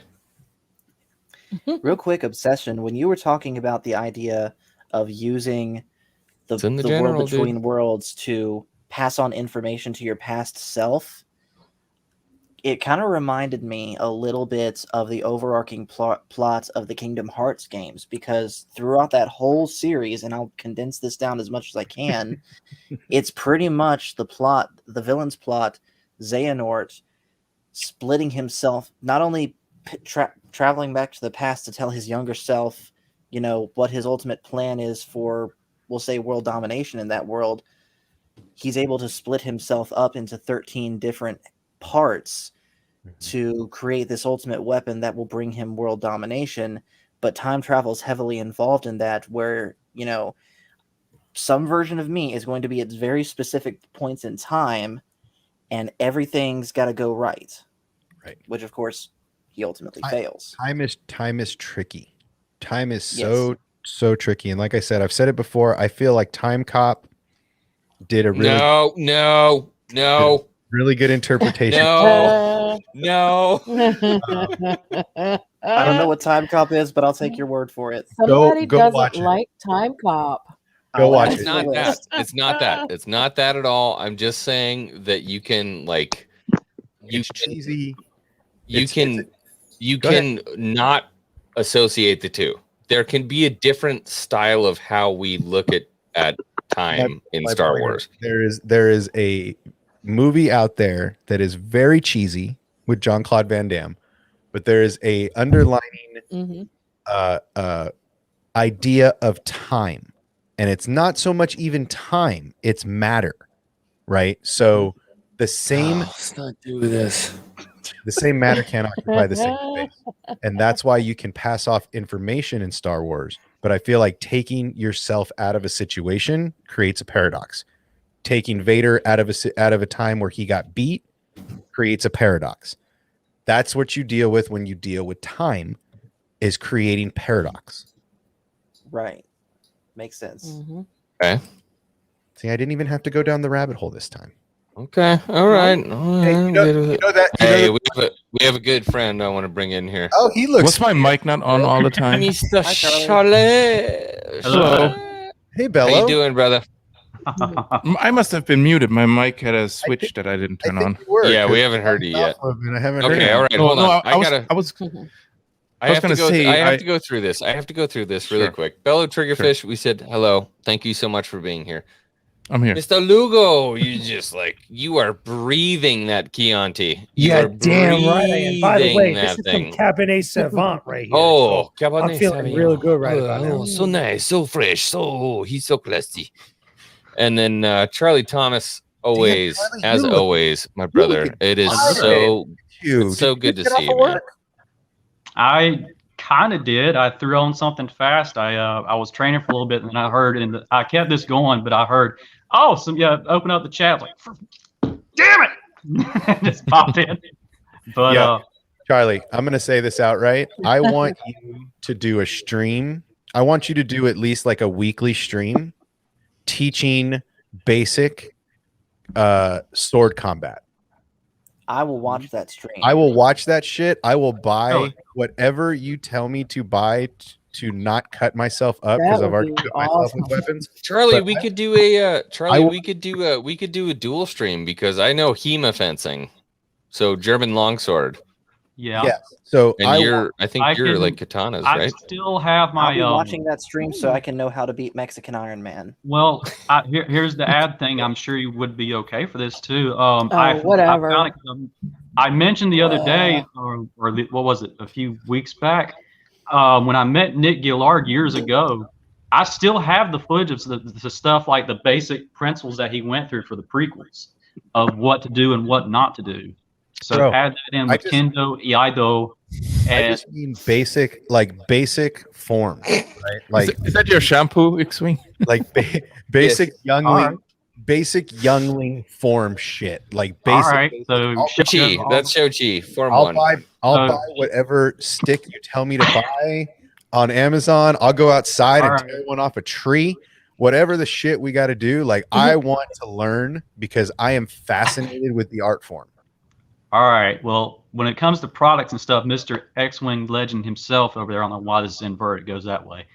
But yeah, he's a legend when it comes to what to get for lightsabers and stuff. I'm just saying. But I can give you the stuff and everything. I mean, if you'd watch that or anything, I'd be happy to. I've been teaching for 29, so I think it would be a really cool thing for your channel, man. And I think a lot of people, if there's one of me, there's 1,000 of me that would be interested in learning that kind of shit. And T Money in his dorm room, him and Patrick like pushing shit out of the way so they can, like that's the kind of things I see happening, man. So I think it would be fun. I think there's a lot of us adults that would like, I'm gonna watch this on my big screen so I can go downstairs and hi-ya some shit, right? Like that's what I'm gonna do. So can I just share a picture really quick? Fair enough. I'll share a picture from a video of my brother and I. We're German longsword fencers. Oh, that's fun. Oh no, I missed it. Oh, I hit play. I Nice. didn't mean to hit play. It's okay. Bam, there it is. Ooh.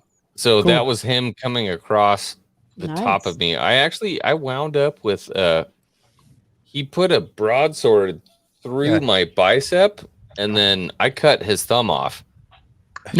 Damn, son, why? I'm not kidding. No, we actually like legitimately it was hanging on by a little bit of skin, and we had to take him into the hospital, and they surgically reattached it. Your revenge was swift. Yeah, he put a hole in my bicep. I think I was like 16 or something, and he put a hole in my bicep, and then What did you cut do? his thumb off. I'm gonna cut your thumb. It's so much fun. Yeah, so when we go lightsabers, which are like round blades, I'm like, let's go. I had you're like the Highlander, man. That's the There true can Star be Wars only moment. one. That's the true Star Wars moment, cutting off Wow. limbs of relatives. Right? Yes, That would be sir. awesome.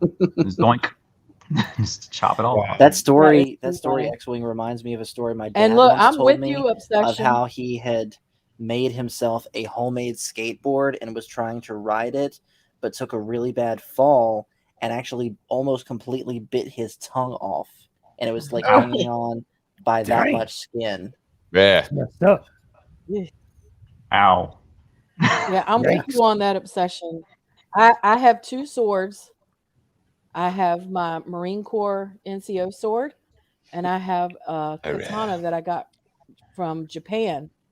And I don't know how to use Katanas? either one of them. I mean, I know how to do the ceremonial stuff. I know how to do the ceremonial stuff with my NCO sword, but I don't know how to do anything else with either one of them. So Yeah, I have- Did you that would discharge be it? awesome. I would definitely watch. What'd you just? Are you like a? You're gonna tell me you're like in a fucking E8? It's like some gnarly. She's like, yeah, I was Master Sergeant of the Marine Corps for like 20 years. I just, yeah. Super fun. I No, have I was just katanas a too. They go E5. well with my Deadpool Just a costume sergeant. for Halloween. You 3, 4, For what? 5? No, Six. E5. I was a sergeant. Oh, 5. Okay. we were Alright, counting. for sure. I was an E4 when I discharged from the Navy. Yeah, I was in E4 when I got out. Also, Man. I Yeah, got I outrank y'all. the German military didn't want to draft me because I keep passing out when I see blood. Oh yeah. I feel like Lugo is the refined one in the panel that could teach X-Wing how to be suave. Yeah, damn right. I'm a level 2 sommelier. That's awesome. Yeah, I'm a level 2 sommelier. I'm not gonna. I just think, Charlie, it would be a lot of fun if there's one. Like I said, if there's one of me, there's 1,000 of me, and if you did a weekly thing, where you could teach, and if you're interested, I think it would be a lot of fun for your channel, man. I think a lot of people would watch it, and it would give you an opportunity maybe to go back to the basics and have some fun. Well, I teach my original Cheyenne Roof stuff that's bridged from Houston to here or North Carolina branch. But yeah, I mean, I do it all the time. But like, ironically enough, I'll just get on here just to like watch all you awesome people and everything else. And if you'd be down, all right, well, sure. I mean, sounds shit, good. I think with lightsabers would be a lot of fun too. I don't think any, we don't even have to go the traditional, wooden samurai sword or bamboo or anything like that. I think, everybody. I still got the cliff notes. I still got the cliff notes Nick Gillard said like years ago. This is like one of the celebration years ago, where again in the most awesome bridge dude ever, and he's like, oh no, because I like many people, I was like, dude, I want to learn how to do the twirl behind the back and how the Anakin did the thing like that. And he was like, oh no, mate, you do it like this. You have to step with your foot and then do it like that. Otherwise, you're gonna whack yourself. And God, man, it was just for like 15 minutes with that dude. It's so knowledgeable. And like going back and looking at the prequels, slow it down. They were moving so fast and so hard. And again, reversing back to what talking about earlier, but just my God. It's funny too. I was watching some of the stuff like the fights from the prequels not too long ago. I was watching the Anakin and Obi-Wan fight like earlier, just randomly, just like on my tablet and stuff, and just looking at that, like they really did some cool freaking choreography for that fight. Just in general, like even when they were intercutting between the Emperor and Yoda and Obi-Wan and Anakin, it just was dope. That was some fun stuff from Star Wars. Real See, talk. I actually have a bit of a problem with this super hyper choreographed stuff because it doesn't actually look natural, like they want to get at each other. It looks more like for the show. But I feel like that But fight. that's just me. That Obi-Wan Anakin fight, as well choreographed as it was, I feel like the reason it felt natural, and after watching the Clone Wars, and then like now having a little bit of hindsight and watching the entire Clone Wars and watching how they wrote Anakin and Obi-Wan and how the duels, especially the last duel with Count Dooku on the Pike planet, how if you break that battle down, that lightsaber battle down, Dooku is so brilliant in that scene because he is taking Anakin, who is the master of offensive lightsaber technique, and he is forcing Anakin to be defensive. And then he's taking Obi-Wan, who is the master of defensive lightsaber technique, and he's forcing him to be the aggressor, right? So he's literally making these two guys do their not fight to their top of their ability because he's got them off balance. And then when you see those two fight later, knowing that Anakin and Obi-Wan are basically the same swordsman, except one is the left hand and one is the right hand, you understand why every time one of them goes to get the other one, Anakin knows what Kenobi's going to do before he does it, and Kenobi knows what Anakin is going to do before they do it. So that's what makes it such a good fight, because like they're technically like they're playing off each other. Yeah, that choreographed scene feels natural because they know each other so well that the fight only ends when Kenobi knows, I know I have you, so just stop. It's like your little brother. It's like, bro, I got you in this headlock. You're not moving. What did he listen? Premonition in that fight. He had a force premonition in that fight that said, Anakin Skywalker is going to kill me. Right. He knew before that fight. He's going to kill me, but he's like, he's not going to kill me today. Right. He knew that he wasn't going to kill him today. And so people beef about that Obi Annie spin. You know that scene in the control room when they do the Obi Annie spin? They're on each other. Powerful they are. Well, and that looked cool. I mean, that actually looked pretty freaking cool. Well, and they're trying to best each other, right? They're trying to spin to find, like, they're spinning going, where's your weakness? Where can I get in? And there's no place to get in because it's like trying to punch your face, like punch your own face with, you're going to stop yourself, right? It's like, it's these two know each other so well. And I feel like that's why that scene, although over choreographed, feels so organic because it doesn't stop until the big brother's like, I got you. Please stop. You have two masters of basically Sorsu. Yeah. So you have the master of Sorsu, who's fighting against his Padawan, who he instilled everything he knew about Sorsu, which is a defensive technique. Yeah. Right. And the two of them are both basically just waiting for somebody to do something. That's what that swing is like, what are you going to do? What are you going to do? What are you going to do? It's two Sorsu practitioners like waiting. Right now. I just thought something really interesting right now. Then remember, we're getting Obi-Wan very soon. We're like, do you think like we're going to get a fight scene that is like at least on par for what we saw during like, Revenge of the Sith? Just in general, like, are we going to be able to see like stuff kind of like that? At least, similar, maybe not as crazy, because granted, it's like 10 years after what happened in Revenge of the Sith and stuff because they're going to fight again. I hope not, because then I lose a whole bunch of money because I got some bets. I got some dollars. I put my money. I can't wait to spend the money on my collectibles. I got my money where my mouth is on this, so I'm not a chump. I got my faith, but. Aside from that, I don't think any lightsaber battle in live action will ever. Did you guys see the Doomcock video today about that? Because he has a bit of detail on that. Yes, well, rumored detail anyway.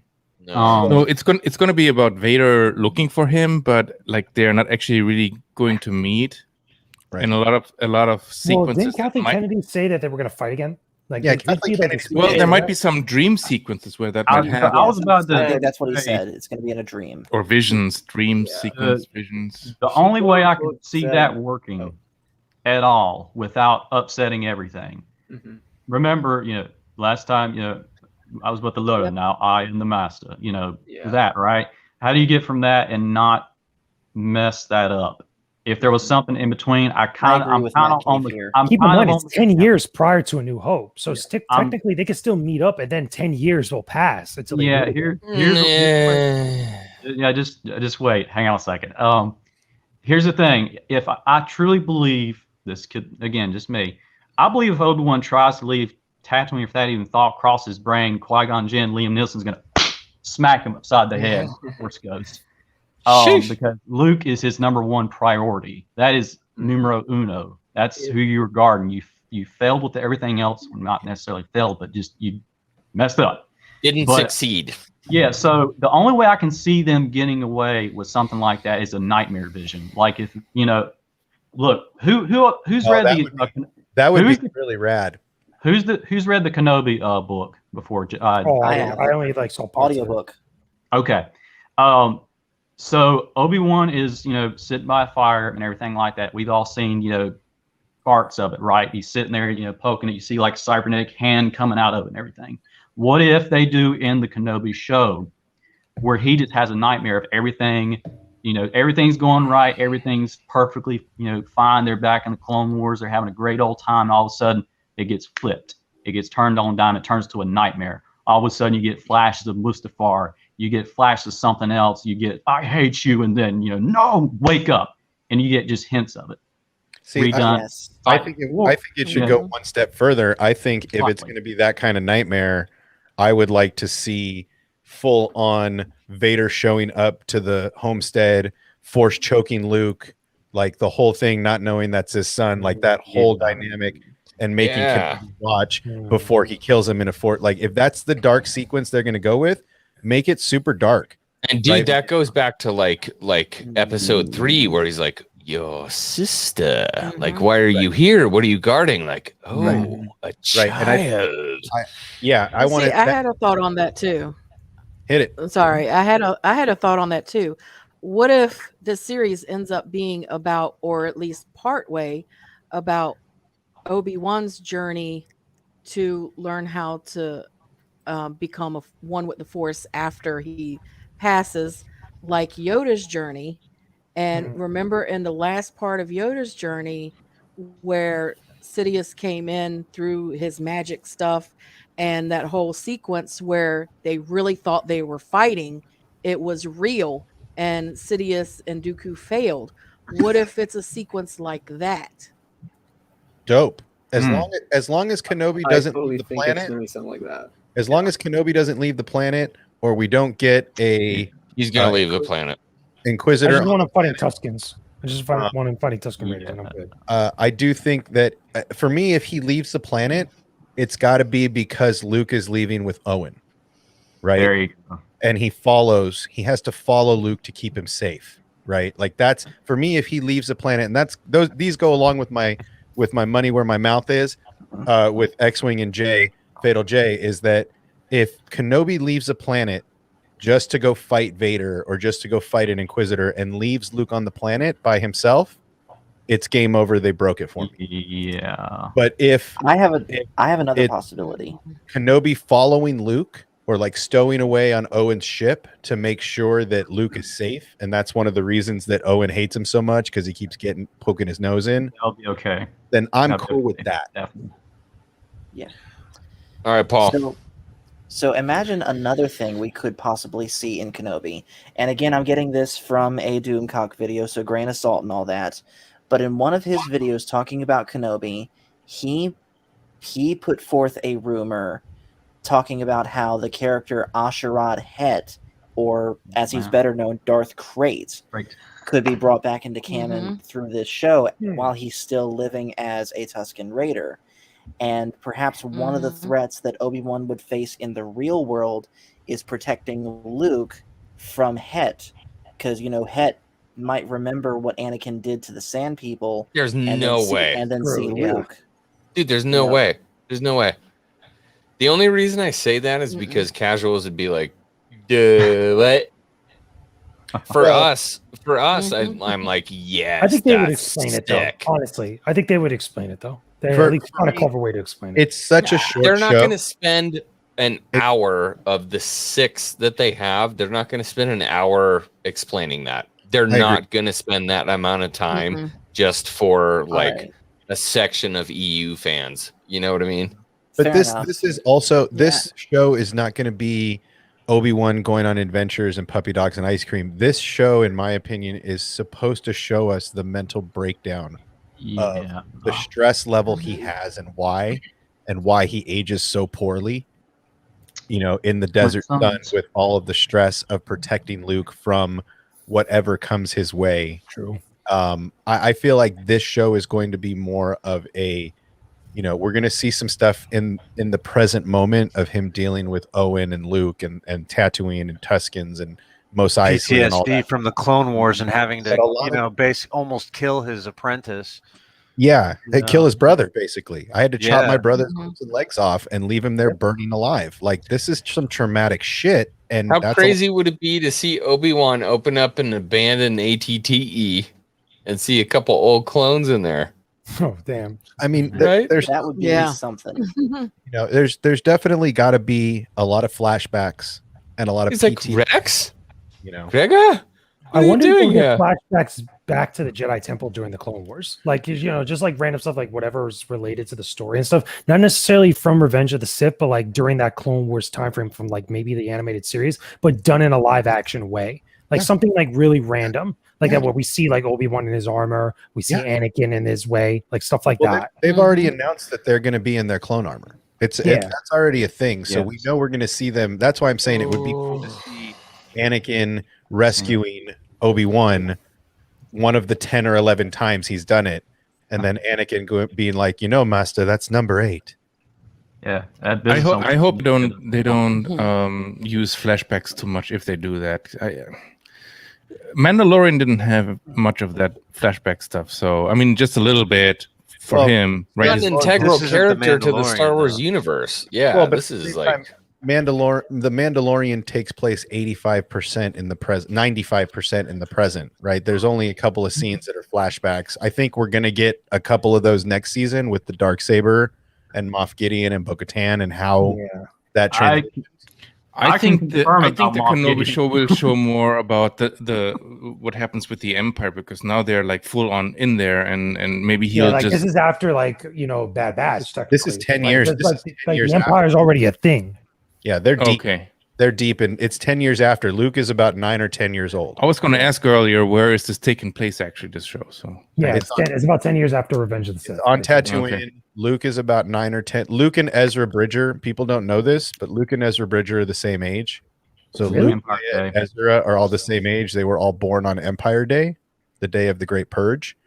So they're all the same age. So when Ezra gets discovered by Kanan, that is around the same time that Kenobi is happening, because they're right about that 10-year after the Empire mark. So that's what you have to keep in mind, is at this point, Vader and the Inquisitors are relentlessly still hunting any Jedi they can get their hands on to either torture and turn them or to find Kenobi, right? That is Vader's mission. He may say he has another mission to do whatever the Emperor tells him, but in the background, the program that's always working in the back of Vader's mind is, where is Kenobi? I gotta kill him. Yes. I want to say to that boy hey, Steve's, real quick, point, fellow Triggerfish, before you start, Arlena, Yeah. I think you gotta bounce out.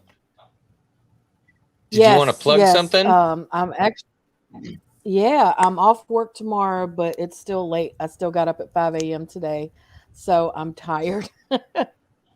But before I leave, I want to say thank you for having me on. This has been great. Charlie, I did subscribe to your channel. And if everybody hasn't already, go check me and my co-host Daryl, the Derelict, out on the VacTube. Usually we're live on Tuesdays and Saturdays. And thank you again, X-Wing, for having me. It was nice talking to y'all. Yeah, it's been awesome. Thanks for being here. And then T Money, I know you got a boot scoot as well. I wasn't even aware of your awesome channel. I didn't know because you didn't plug it.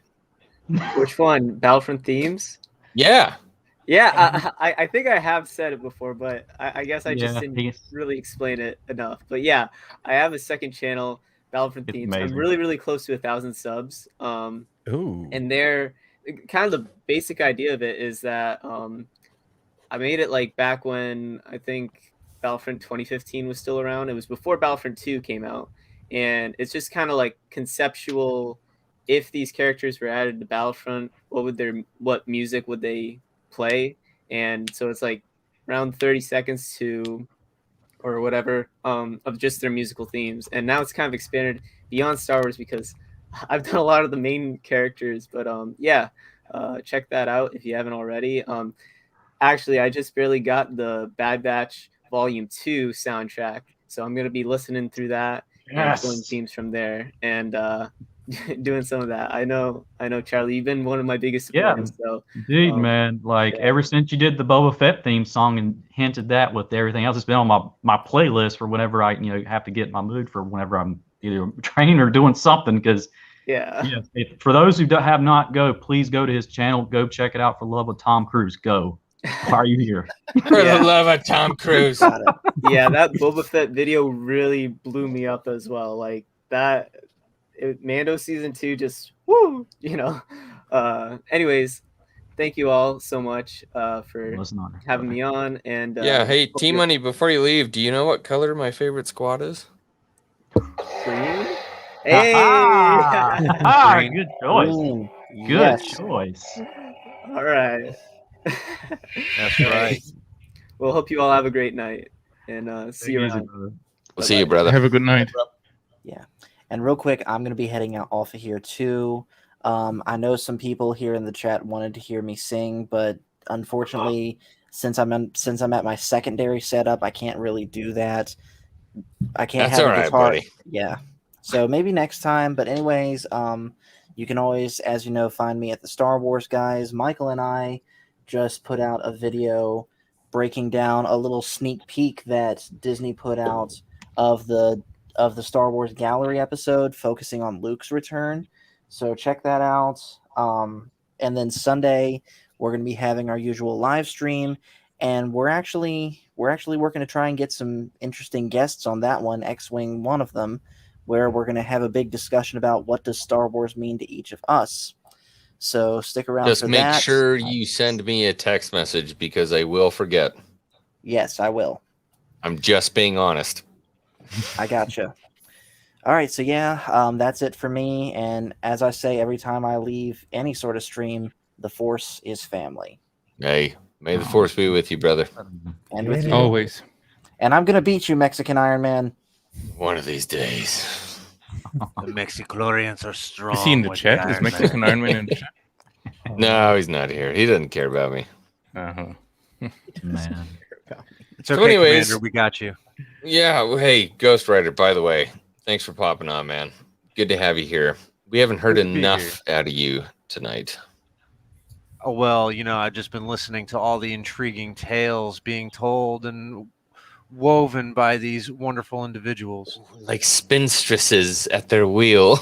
I love it, man. Yeah, it's been this is supposed to be a boomer council, but I'm 33. Does that count? yeah, it's fine. I mean, it didn't really turn out being a boomer council, but I mean, there were a couple of boomers there. Bello Triggerfish got gray hairs on his face, so he's a boomer. Right?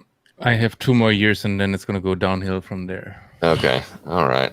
I got widow's that you peaks. feel at that point. Once you hit 21, you're only staying 21 forever, and then you're only as old as how you make yourself feel. Bottom line. This is the guy we need in Boomer Council right here.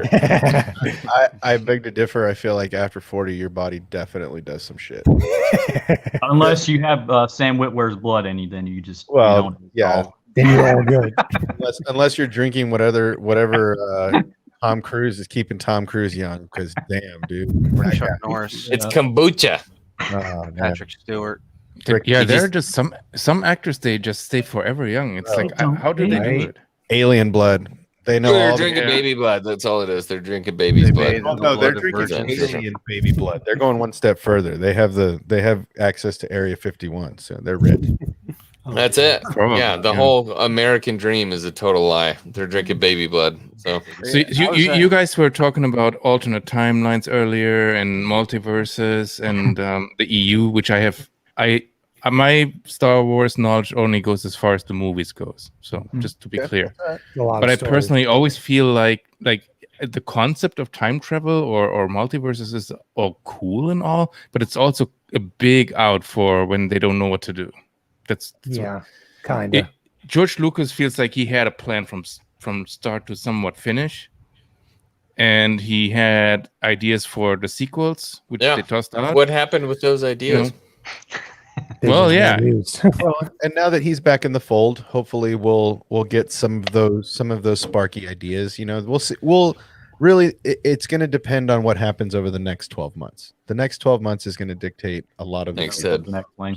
So that's why I'd say Star Wars Legends should be made to animate stuff, kind of like the DC animated stuff, because like they could do it. They could totally make that happen. It'd be fun. They could do it something like the what if stuff, right? So what if? Exactly. So this is not mainline, but this is imagined. It just right? is, yeah. Yeah, I think that's actually a really good idea. I think that's what makes Star Wars different than the other IPs, and I think that's why I hope that they use the World Between Worlds in not a time travel way, and that it's done and said, and it was just this one in a story of Ezra Bridger.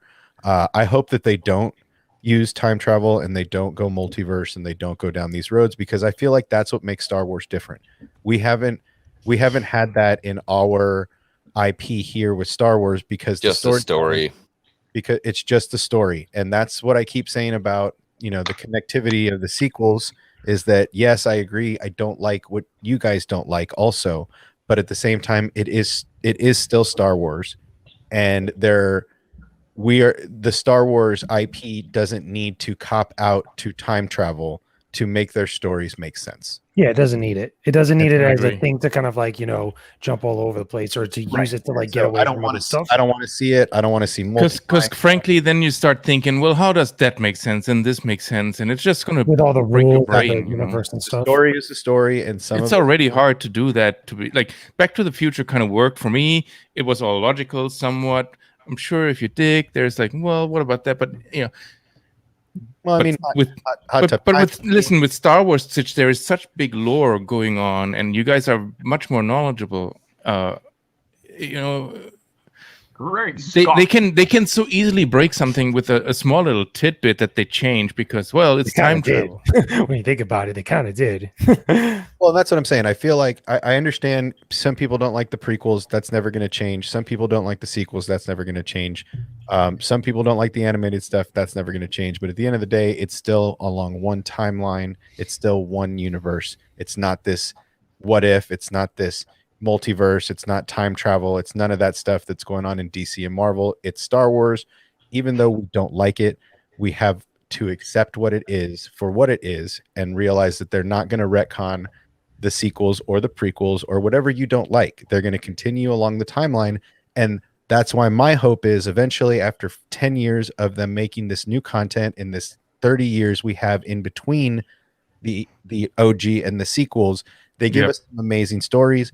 And then maybe after that time, they'll add the final touches that connect everything, and we'll see where the cards lay. But for now, let's just put all that shit in the back seat.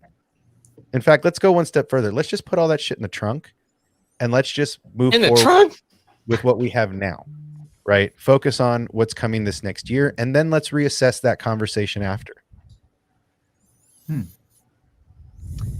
That looks so good, back, though. Commander. X-Wing. I need to get a lightsaber. If only it were blue, though. Hold on. Give me soda. I got this. Hold my beer. I got this. Orange is the best color. Oh, that's right. Oh yeah, that's good. Not blue, but it works. Blood your Oh, it works very I good. agree. Yeah. I was a big fan of the orange in Fallen Order. I dug the orange saber. I thought it was kind of cool. Fallen Order Not was turning dope. off. I love Fallen Order. That was a fun game to play. Lobaka in There we go. the books. His lightsaber was X-Wing, you're my favorite YouTuber on the internet ever. That's so loud, dude. Is it really loud? What? Yes, it was ridiculously What? loud. Well, because you're holding it next to your mic. Yeah, like right next to the mic. Sorry. God, guy. You know, Yeah. I was actually about to head to bed, and then I saw the commander was inviting people on, and I was like, "Oh, what are they talking about?" And then I had something to say. Now I can't remember what it was. Oh, It'll come back to you. Yeah, I mean, like I said, I feel But like when? I feel like this Star Wars timeline thing, I think they're going to settle that this year. So I think by the end of the year, we'll have a definitive notion on whether the World Between Worlds is going to be used or not. I doubt it. Yeah. To be honest with you. So we'll see. I'm sorry. Yeah, here's my thing. I don't hate time travel. I don't necessarily, need it. But it would be cool, however, because I know it's linked to Mortis. Sam Witwer has said multiple times, and everything like that. I think it'd be kind of cool to learn more about the overlords, their past, if anything. I would love to get more down on the Mortis gods. Father and the brother and sister. That's like untapped stuff, and you get more of awesome. What was the whole thing, and maybe Apollo, who knows that? But that has to go. I mean, that has to go back to basically like the Jedi, and their practitioners who were on. Oh my God, my brain. Ashland Bogan. Yeah, thank you. You're welcome, brother. Because Ashla Bogan and all that, I agree. I totally think that those guys, those are the stories are told because of those people, because of the brother, the son, the daughter, and the father.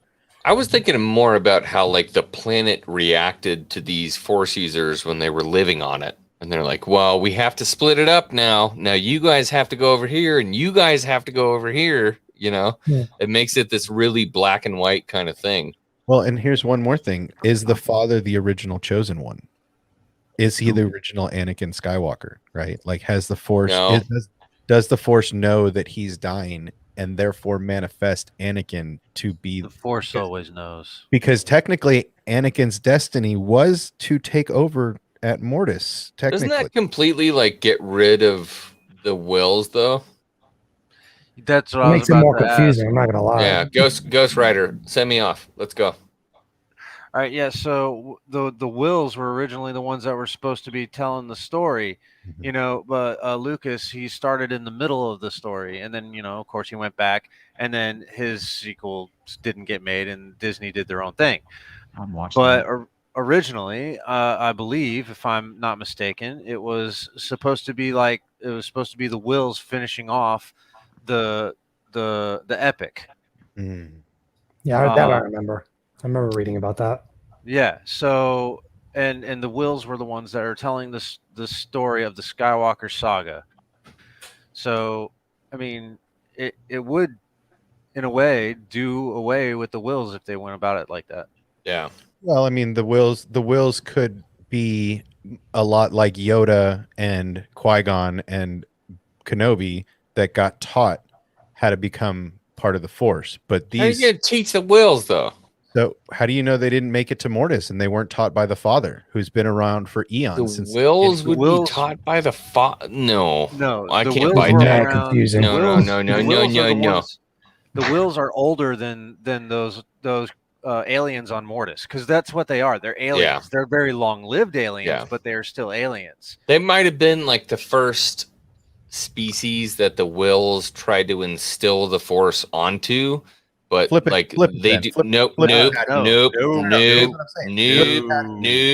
You shush. Flip the patty and make it the other way around, where the wills taught them. I don't care how you slice it, but it's some. I can take it over from here, right? That's hilarious. That's funny. I'll take it over from here. The wills are the original storytellers. They're the ones telling the story about the father, the son, and the daughter, about Anakin, about Yoda, about Obi-Wan, about Luke, about all of it. They're the observers. They're the watcher. Thank you. Yep, Ghost. pretty much. Yes. Best way to describe it. A long time ago in a galaxy far, far away, that was the original layout.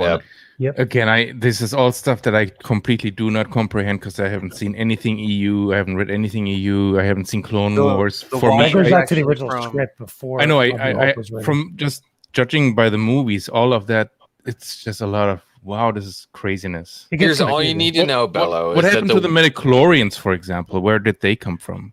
How did the wills? Everything happened because of the wills. Microscopic life form. It is the will of the Force. Sure, and he never explained it in his movie. That's fine. He just put it out there. Here, midichlorians. That's good. And the wills might have even put the father and the son and the daughter as like a security force for what might have happened. That's not really how it's interpreted in the Clone Wars, based on the Mortis timeline. Now you're also diving into stuff that is or is not canon at this point, right? So define what you want, which wormhole you want to dive down into, and then let's dive down into it. Do you want to dive into canon, or do you want to dive into EU and stuff that wasn't made? I'm diving into stuff that is factually canon right now, and based on the Mortis timeline, the father is the obsession. Do you know what you just did to me? Kennedy content is not you canon just went in my mind.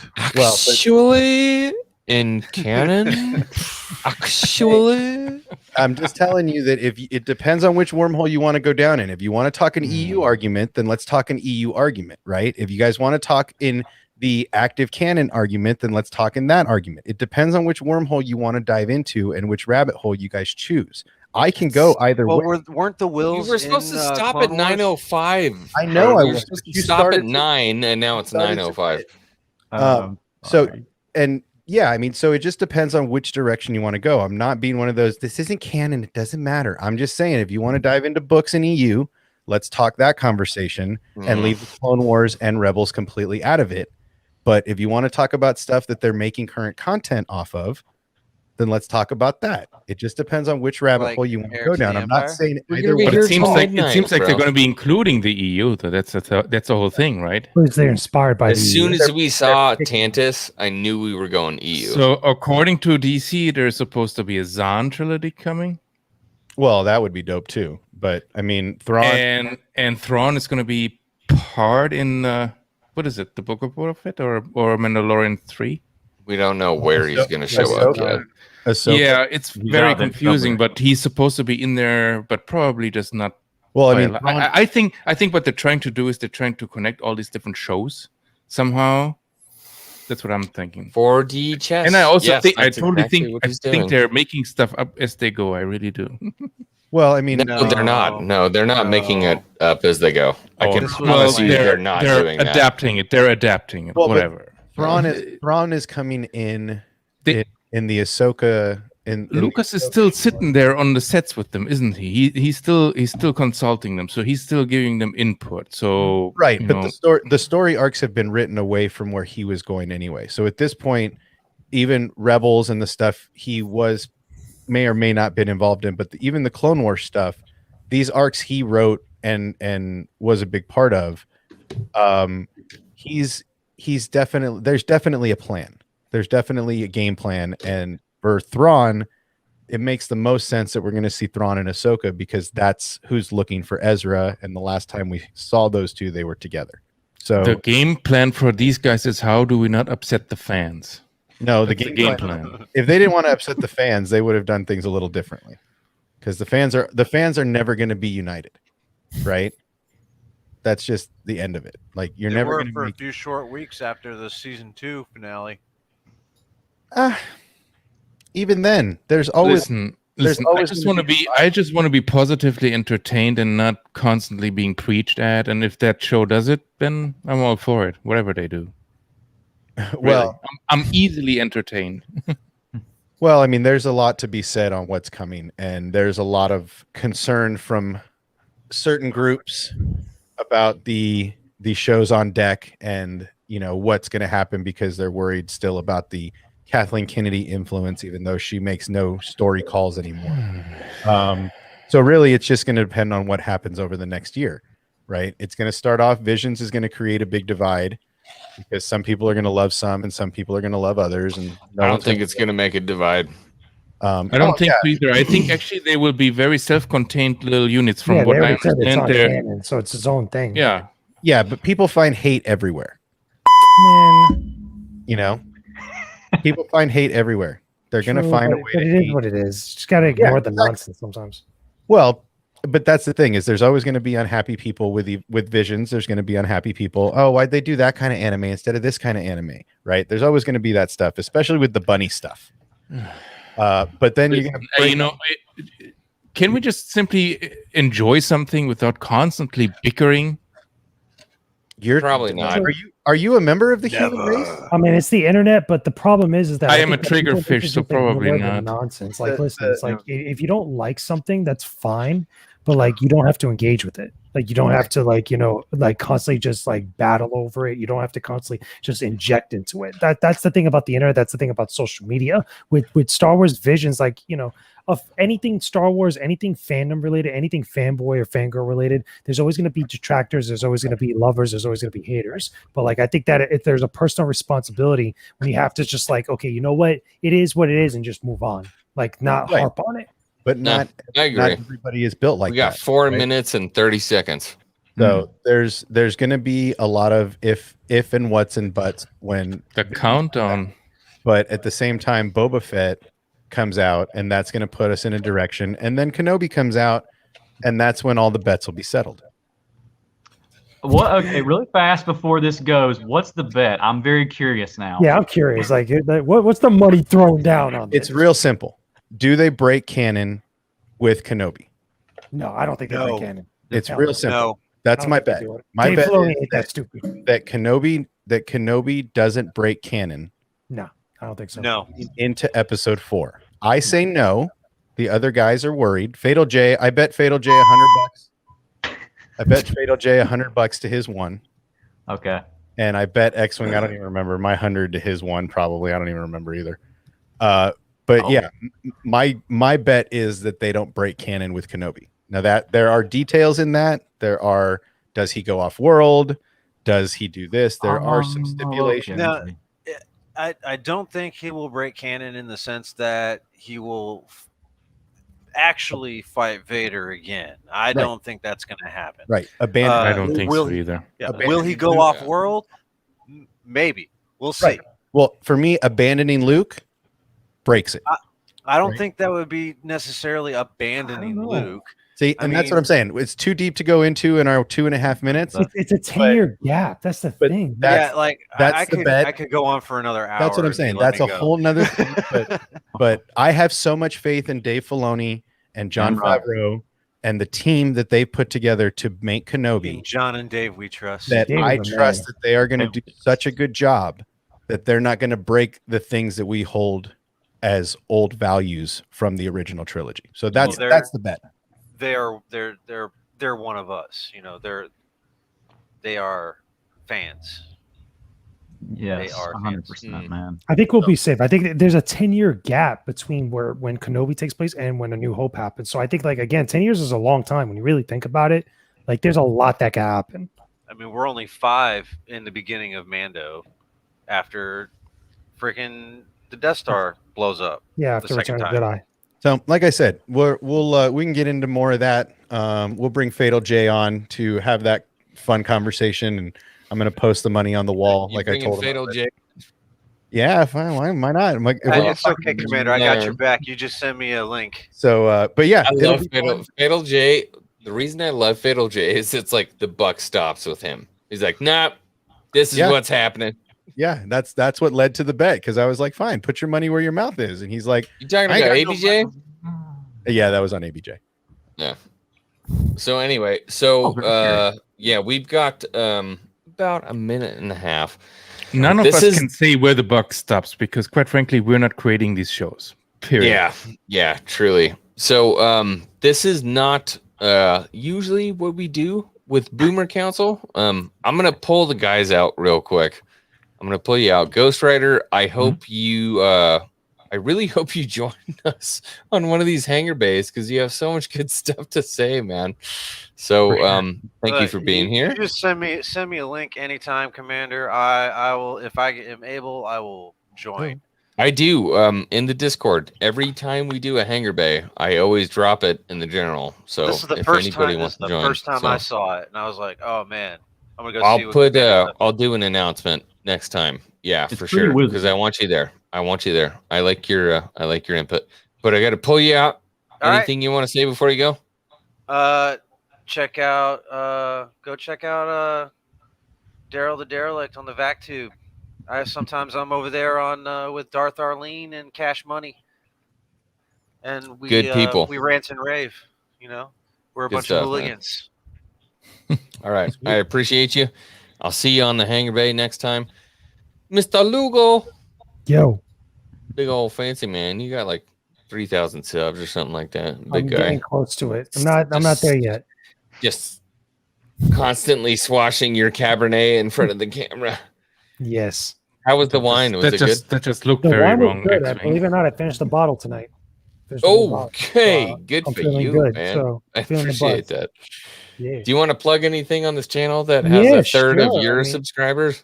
I appreciate it. Yeah. So yeah, like today, literally today, you know, as the time that you guys are watching this, I actually posted up and published publicly my review of Star Wars Shadows of the Empire on N64 that you Oh, guys I need to watched watch. it. You can see it on my Yeah. channel right now for the N64. I had a lot to say about it. There was a lot to discuss. It You did have a lot to classic. say about it. It's my first N64 game that I've ever played, and again, it's something that I had a lot to talk about. But again, if you guys love video game reviews and love video game content, I post up brand new, highly edited, highly produced video game reviews every single week. Not just Star Wars content, but all types of video game content. But there's a whole playlist of Star Wars videos on there. It's youtube.com/Gamers with Gains channel, or just search Jake James Lugo in the search bar. Again, every single week there's a brand new video review. Again, I've had reviews for Damn, Jedi son. Fallen Order.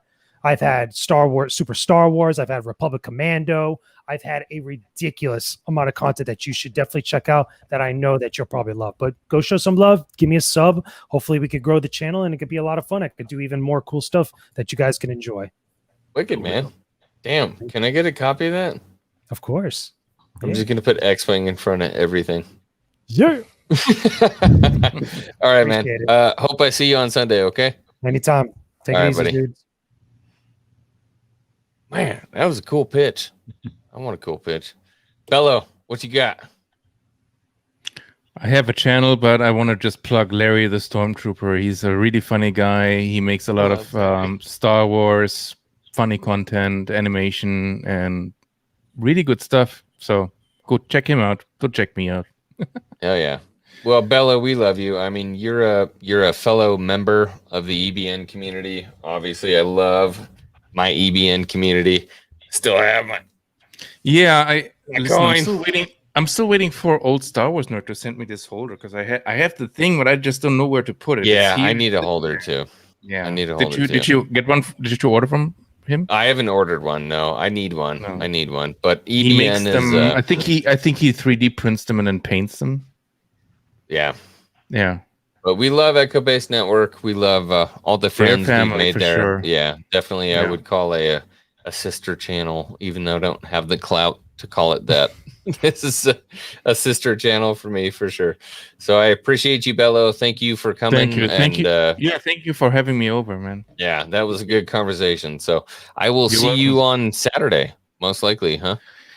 The next 3-4 weeks, I will be a little bit off the grid because I have my son for the next 3-4 weeks, and I can't be doing streams. Like I can't talk like this at night because he sleeps right behind me there at that door. Oh, okay. Man. And so either it's that or I'm gonna be completely ASMR. That's okay. We like that.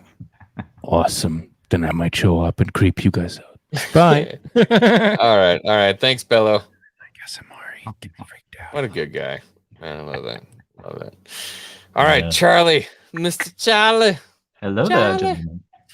Thank you so much for getting back to me on that, by the way. You're welcome. I I won't hope that divulge went through. information, but I immediately, as soon as I sent that, I was like, Charlie, you have a horrible handwriting sometimes. Why don't you just take a picture of it and send it? So that's me. My bad. But dude, I hope that happens, man. He autographed one of my buddies, like little trading cards and stuff. So I'm pretty sure he would be down for that, man. So yeah, we'll see. We'll see what happens. I just can't thank you enough for even getting me a toe in the door, if that's all it is.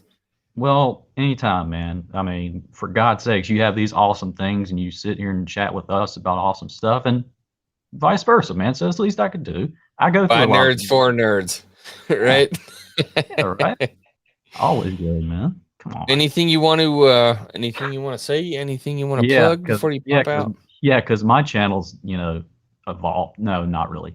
Yeah, no. Look, I got still a couple more GalaxyCon videos I got one with Jason David Frank coming out. I got a couple others that I was lucky enough to talk to there, but I just got to upload them and do all that sort of jazz when we get through the week. But no, as far as that goes, I mean, just look for me in the comments. I don't know where to do for, you'll see my name, you'll see my icon, all that sort of stuff. But as far as subscribe to X-Wing and subscribe to Star Wars Obsession. Those guys are the ones where it's going. Okay, don't bother me, for God's sakes. I'm just a fly on the wall. Okay, I'm just here. Enough of that. Come on, stop, man. You're loved between a lot of Star Wars channels around here. So thank you so much for showing up, man. We always love seeing you here, obviously. So thank you, man. It's an honor. Well, fair enough. Be safe, man. It was good seeing you. Always, man. If there's that's what it is. Well, a mixture of that, yes. Chinese way, Japanese way, this way, there's a Korean way. But honestly, I'll do one of those streams, Obsession, if you want to do something. Yeah, dude, I think you'd be surprised at how many people are. All right, fair enough. I think with COVID still being a thing and not being able to get out to dojos. And my only concern right now, as soon as this couple weeks gets past, North Carolina's starting to get hit with this hurricane. Yeah.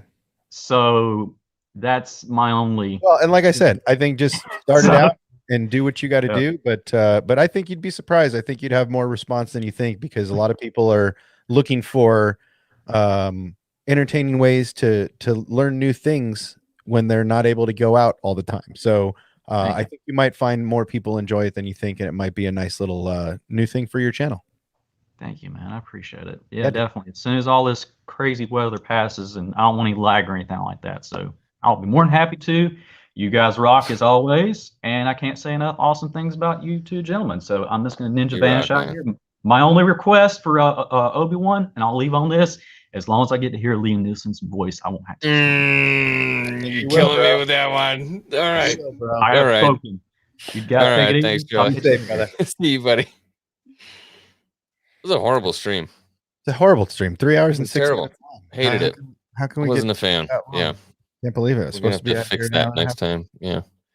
Yeah, no, it was great, man. It was fun. I missed the nerds. I would have liked to have had Mr. or Mrs. here, but real life gets in the way, and that happens sometimes. So we'll just keep on pressing on. Yeah, a lot of you want to plug anything coming up? I might do a video about my room soon. Yeah. I've done it 3 times and deleted it. So been there, bro.